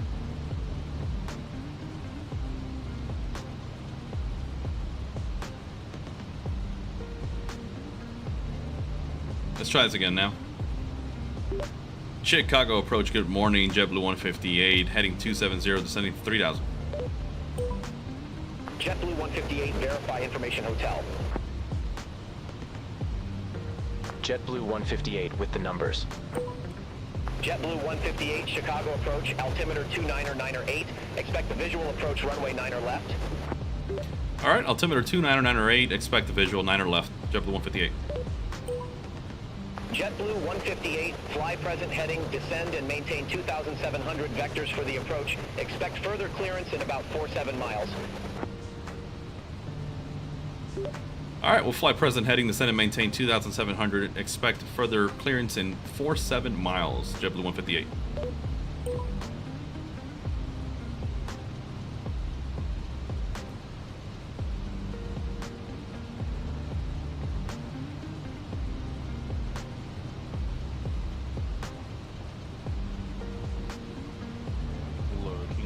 Looking good. Look at all of us. All of us. Cracking along. Oh, yeah. Hey, Jose, is this normal, man, to be this slow over the water this far out? At 250? Well, yeah, right now I got to descend to 2,700 feet, which is pretty gnarly. No, not normal.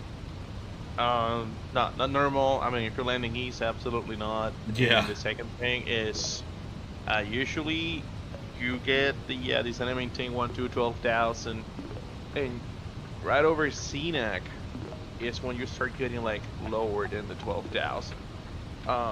Unless if you're landing west, then of course you start going down fairly quick. Yeah. Over the lake. But landing east, no, I've never seen it that low before. I'm following your same ATC instructions. Just kind of like doing my own visual pattern here. I'm gonna go on the north side of 9er left and do it that way, left traffic. Copy that. Looks like I might be vectoring in for some right traffic then. That'll be fun.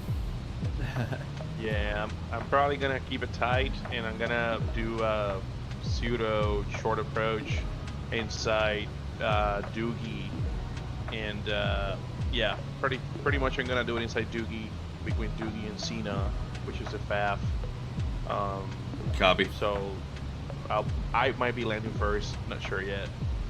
Gonna keep it fast to all the way in as well. Same here. You know. Prods Gaming, we appreciate it. Thank you so much. Appreciate the kind words. We try our best. We both have full-time jobs, full-time families, and we try to put out as much content as we can. And we're trying to pick up our stream schedule just a little bit as time permits and life permits. But yeah, man, we appreciate it. Thank you. Yes, sir. Thanks for the love, man. That really means a lot to us. And guys, if you're looking on my end, there's the Chicago skyline. There's the Sears Tower. So yeah, 2,700 feet heading westbound. Definitely not the prettiest thing that I'm happy with ATC right now.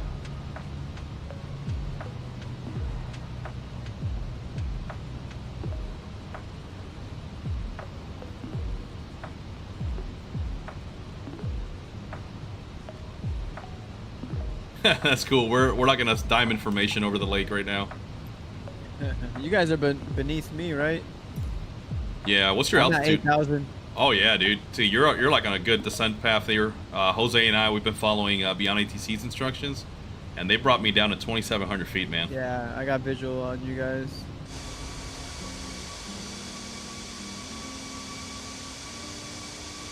Hey, Prod C Gamer, our gaming. Thanks for that, man. Thanks for the sub. We are at 801 subscribers. Awesome, man. Thank you, thank you. Appreciate it, man. Thanks so much for the support.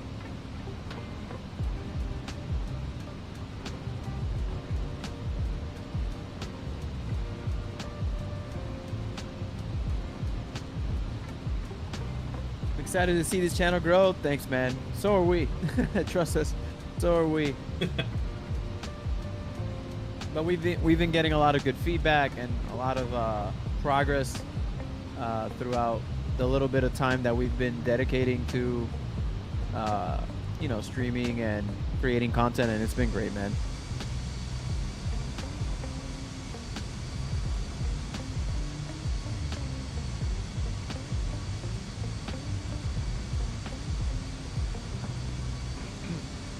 Hey, Blue Sky subbed as well, man. So that's awesome. Thank you. Thank you very much.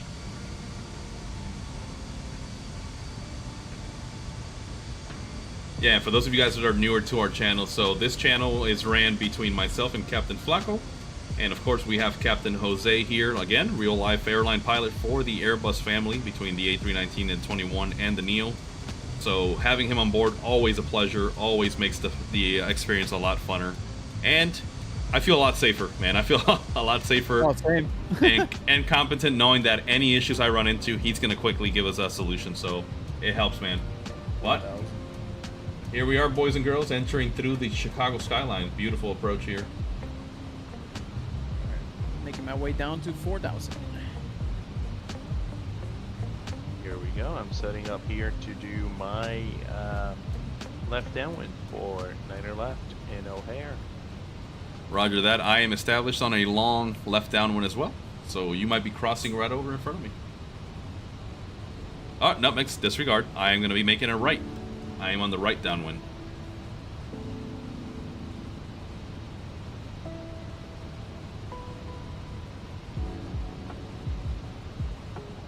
It's kind of turbulent here. Yeah, I'm getting some shaky stuff here. Oh yeah? You noticed that too, huh? Yes, sir. sir. The Parkinson's, you know? Yes, sir. Yeah, it looks like winds are coming out of the south here, so we're going to have a perfect crosswind if they stay the same way here on Niner left. But pretty interesting that for the wind that they're displaying right now, we're not doing westbound landings. That's kind of interesting. Right? The most interesting thing is my sim crashed. Oh, man. No, no, no, no, no. No, Flako, no. Oh my god. No, Mikey, that is so not fair. It's so unfair. Microsoft. Oh my god, bro. I was so excited too, bro, because I'm like, man, I'm coming on a nice descent. Like, everything's going like it's supposed to. Oh. And yeah, that was great. That was beautiful. I felt that one in the heart. Damn, man. Mm-hmm. All right, we'll be on the ground here in the next 5-10 minutes, man. So we'll expedite it. Oh, good. No, you're good. I'll just hang out with you guys and watch your stream, and then I will close it on the Twitch side. So for my Twitchers, I apologize, but yeah, hoop happens. So. Hey, and Jose, I'm still doing 250, hauling past the airfield now, entering a left downwind. All right, perfect. What I'm gonna do is to let me see right now your position, my position. All right, I'm gonna slow down there so you can land first, and I'll land behind you. Copy that. How about that? Roger that. I will wait till I'm abeam the numbers here, and I'm gonna disregard ATC instructions and just do my own thing. Like we always say in our videos, it's our sim, our airfield, and our airspace. So. JetBlue 158, turn right, heading 280. Right, heading 280, JetBlue 158. And that's not going to happen because I'm right over the airfield, so nope.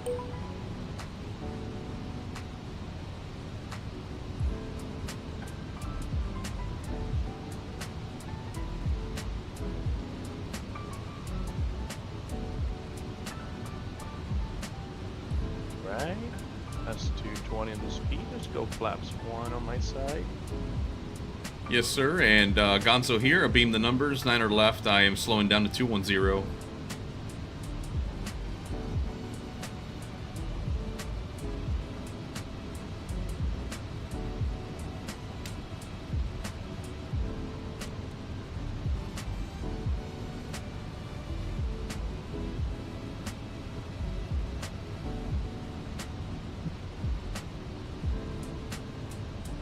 JetBlue 158, turn right, heading 350.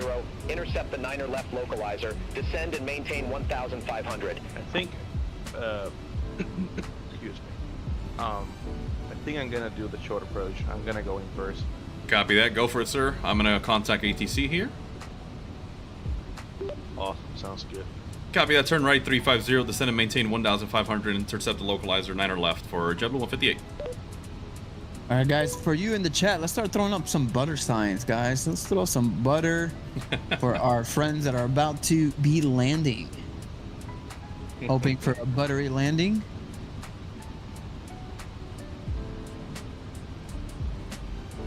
All right, turning north to 360. Set us up for a nice base for 9er left.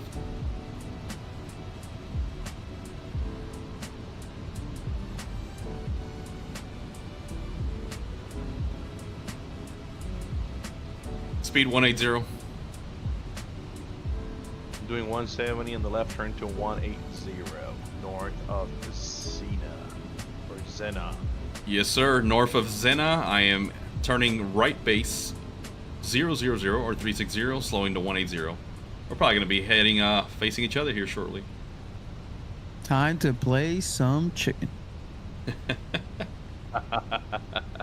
Set up our localizer capture here. You're gonna be going in first. I see it now. Yeah, you're gonna go first. That's perfect. I see it.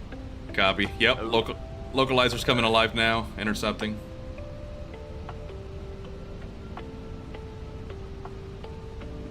Looks like we're setting up for a final approach speed of 142 there. JetBlue 158 airport is at your 2 o'clock, 7 miles. Report the field in sight. We've got the field inside JetBlue 158. JetBlue 158 cleared visual approach runway 9er left. Clear for the visual 9er left, JetBlue 158. Yes. JetBlue 158, contact O'Hare Tower 133.0. Uh-oh. 133.0, JetBlue 158.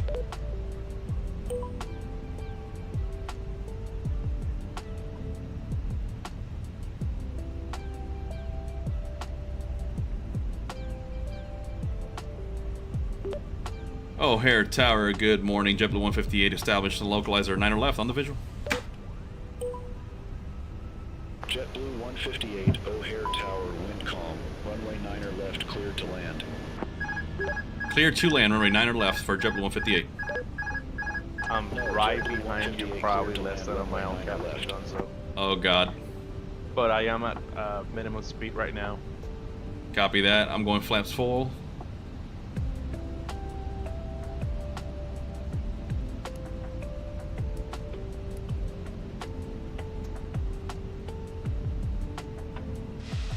No, JetBlue 158, cleared to land runway 9 or left. Clear to land runway 9 or left, JetBlue 158.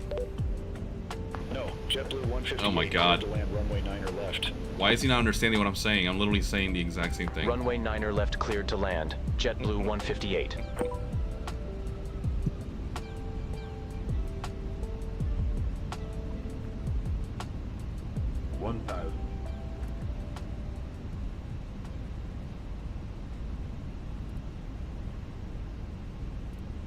Coming in hot, doing 160. Oh God. Think rate. Think rate. 500. Here we go, boys and girls. Moment of truth. And I am hand flying this, of course. Think rate. Think rate. All right, come on, let's get that butter. I'm getting some stutters here. Bad, bad, bad. 50. Oh my God. 20. Retard.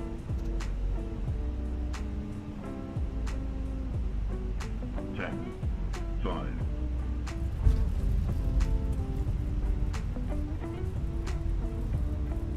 Two in reverse. Let's get on the brakes because we are running short of runway. All right. For those that are tuning in, stutters are just cybernetic turbulence, okay?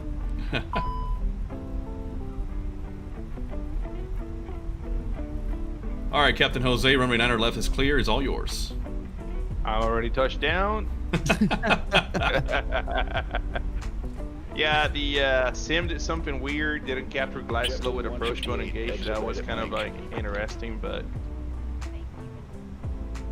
Exit right at Mike. JetBlue 158. the normal pilot. JetBlue 158, contact put it down on the ground. tree 4.15.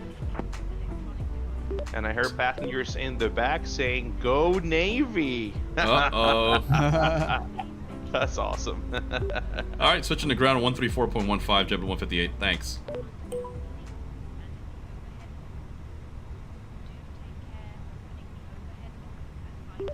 Oh, here, ground. Good morning, JetBlue 158. Cleared 9 left. That Mike. Requesting taxi to gate Charlie 14, C14.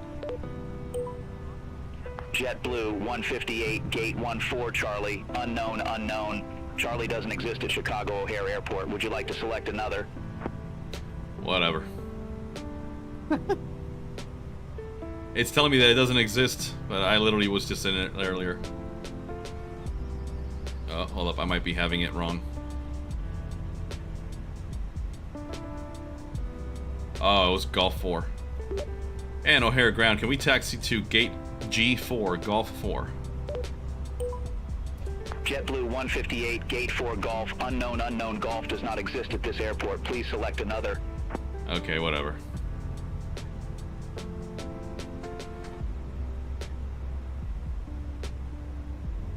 Let's see what kind of gate we can find here.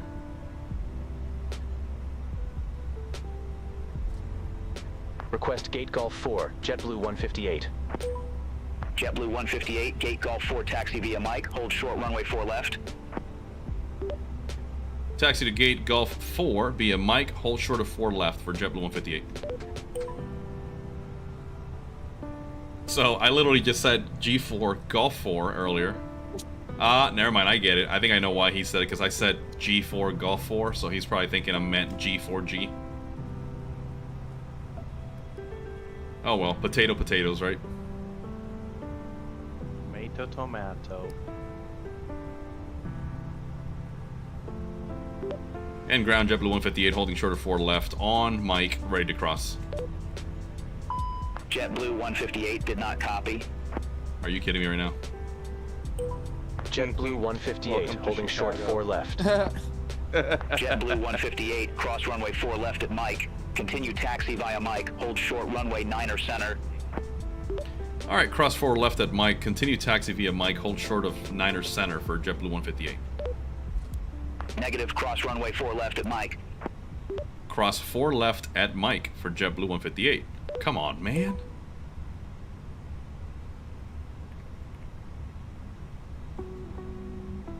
Alright, APU's firing up as we taxi in. That's why it looks from back here that your tail is on fire, but it's not on fire. I'm like literally like I'm taxiing the airplane behind you like I drive my car in the turnpike. Bumper to bumper, baby. Oh yeah.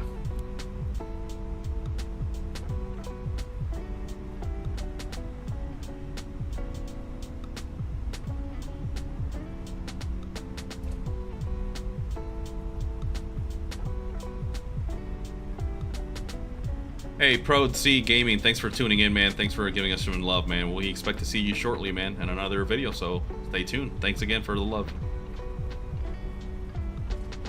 And ground, JetBlue 158, holding short of Niner Center. JetBlue 158, request not understood. Alright, I'm getting done with BNATC. They're not understanding me, so there we go. I quit it. I agree.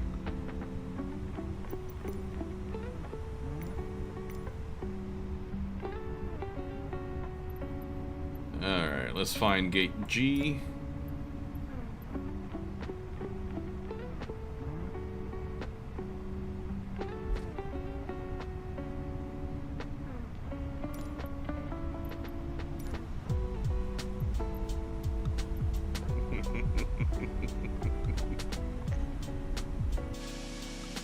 From my simulator, you just went over a tog. Getting a lot of stutters here, man. The scenery is heavy, heavy, heavy.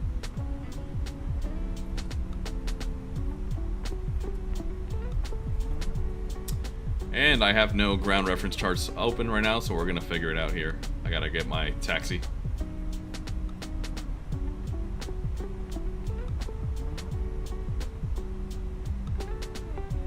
And on my scenery here right now, we just went right over the Pappy lights.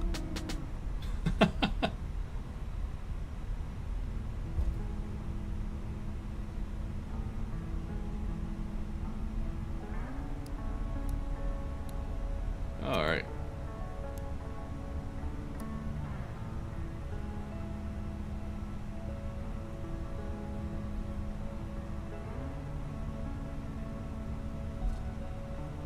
Now we've got several gates here. These looks like small gates.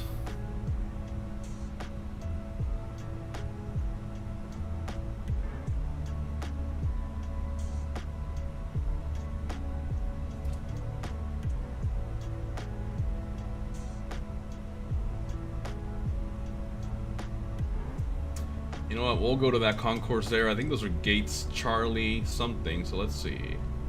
The United Terminal. Let's go there. Let's do it. Oh yeah. Let's just run over their ground equipment. How about that? Yeah. Why not? There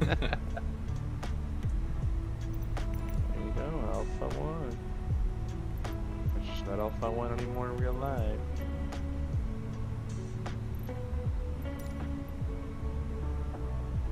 Alright, let's see what we got around here. Trying to zoom in on some numbers.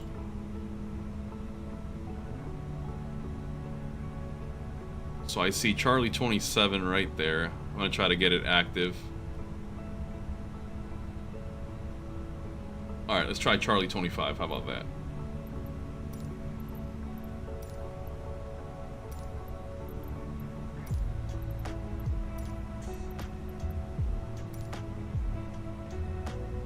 There we go. Alright.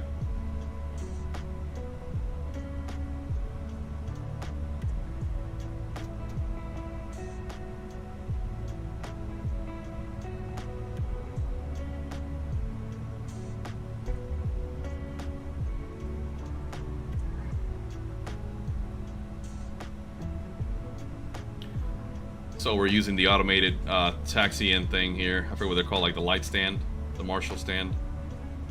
You can see it knows the aircraft type that I am in. And she's gonna bring me in nice and easy.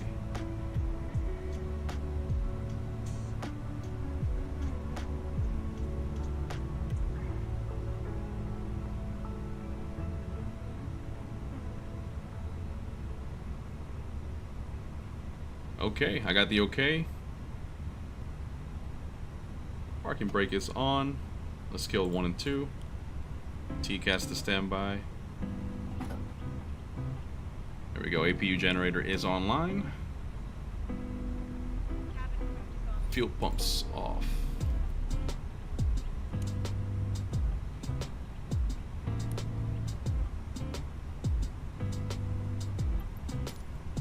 Well, there you have it, ladies and gentlemen. Welcome to Chicago O'Hare. Let's get the jetway connected.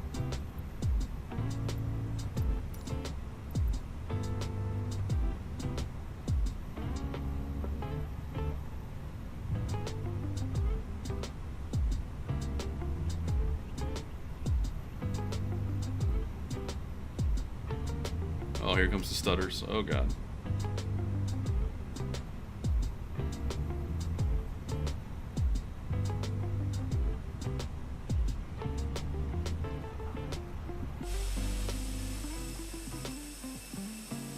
Hey, and there's Captain Jose next to us there. He'll be offloading shortly.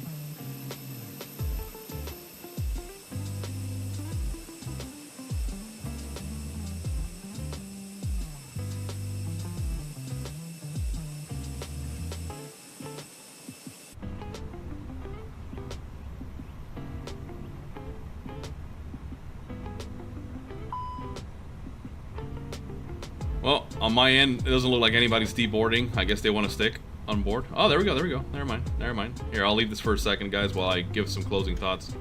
Well, just to compare a little bit, let's see how much fuel I have on board over here.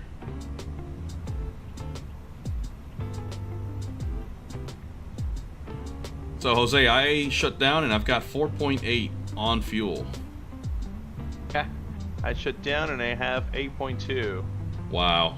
8.2. Yeah, 8.2. And I mean, of course, I caught corners, but it seems like the IAE you were flying, which, by the way, just looking from my side, I'm looking at CFM motors there, but that's cool. Seems like the IAE performed way better than the CFMs tonight, and of course, the Neos are absolutely amazing to operate. And just to give you my opinion, not like you asked, but flying the 319, 320, 321s with the different configurations and 321 Neos. Of course, I have to say flying the Neo is my favorite one of all of them to fly. Like, in every aspect. Between all the tools we have in the flight deck, like the CPDLC and all that kind of stuff, the motors themselves, they're just a beauty to look at when you're doing your pre-flight. The way the airplane handles, performs, how it lands, is an absolutely amazing aircraft to fly. I try not to compare the 321 Neo with when I used to fly the 757. I think they're in completely different leagues. Oh yeah. But you know, 321 Neo, quite honestly, every time I see it on my schedule, I get really happy to fly wherever I'm going with that airplane, which is usually transcons or deep South America. And certainly looking forward to the 321 XLRs that are gonna be coming soon, and we're gonna take them to Europe and stuff like that. So. Oh yeah, those will be amazing, man. I know those XLRs are beautiful, man, and yeah, I've seen the flights that they're proposing, so that'll be pretty awesome, man. I wonder how the cabin's gonna be, you know, flying in a smaller body like that over the pond, but I'm sure Airbus has a nice configuration for the airlines and stuff. Absolutely. Oh yeah. And before we close out here, Jose, just one quick question that I believe you've already answered when you flew the 757, but do you have any difference that you can feel when you're flying an A320 with the wing fences versus the sharklets? I think it might be my perspective. It might be how it feels to me. But when you have the fences versus the sharklets, and the fences, of course, are the short ones we have on this one that we're flying right now. The sharklets are what every other airplane calls the winglet. Yep.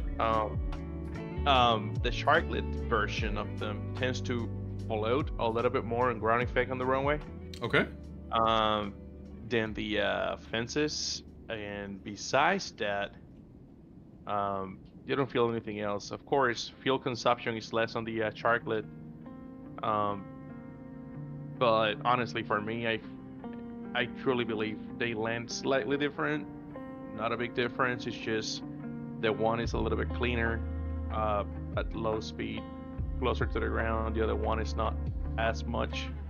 But yeah, besides that, you don't feel anything else while you're flying. Besides, you know that you look cool when you have the sharklets.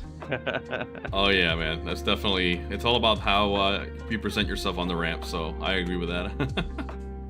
Absolutely right.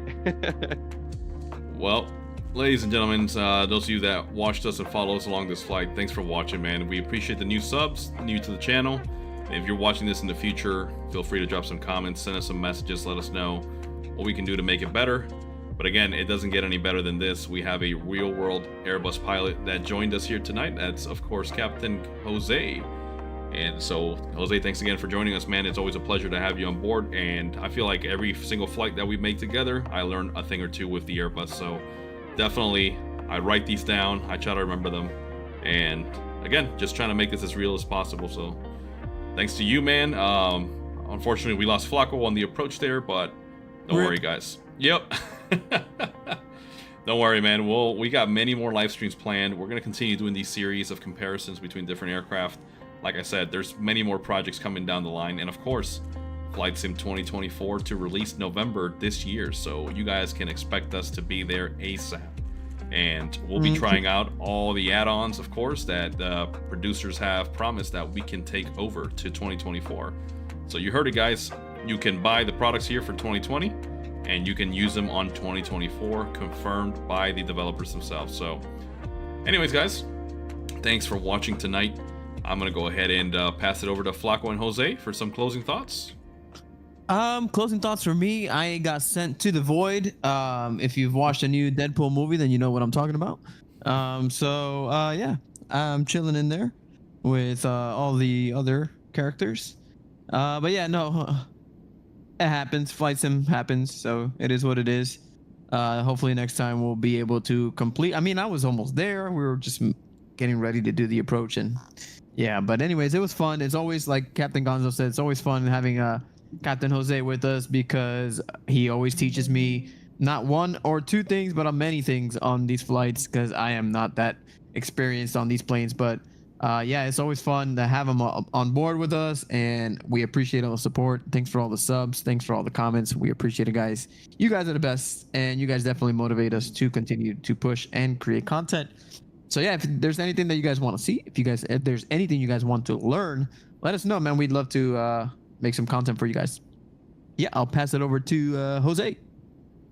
Absolutely. Just want to say to everybody watching, thank you. Keep supporting the channel. Bring your friends over, and as Captain Flako said, anytime you have a question, feel free to post it, ask it. We'll try our best to explain it for you guys, and I'll try my best every other weekend when I am actually not flying the real plane to come back on the weekend and try to help Captain Gonzo, Captain Flako with the content as well. But just remember, the sky is not only the limit, skies are home. So enjoy the blue skies, my friends. Thank you so much. Amen, brother. And with that being said, let's cue the outro. So I'll be going on mute. Outro. Peace.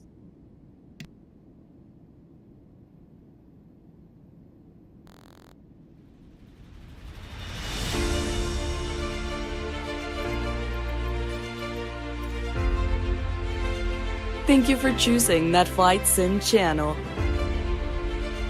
We invite you to our next stream as we take the skies once again. Until next time, and as always, happy flying.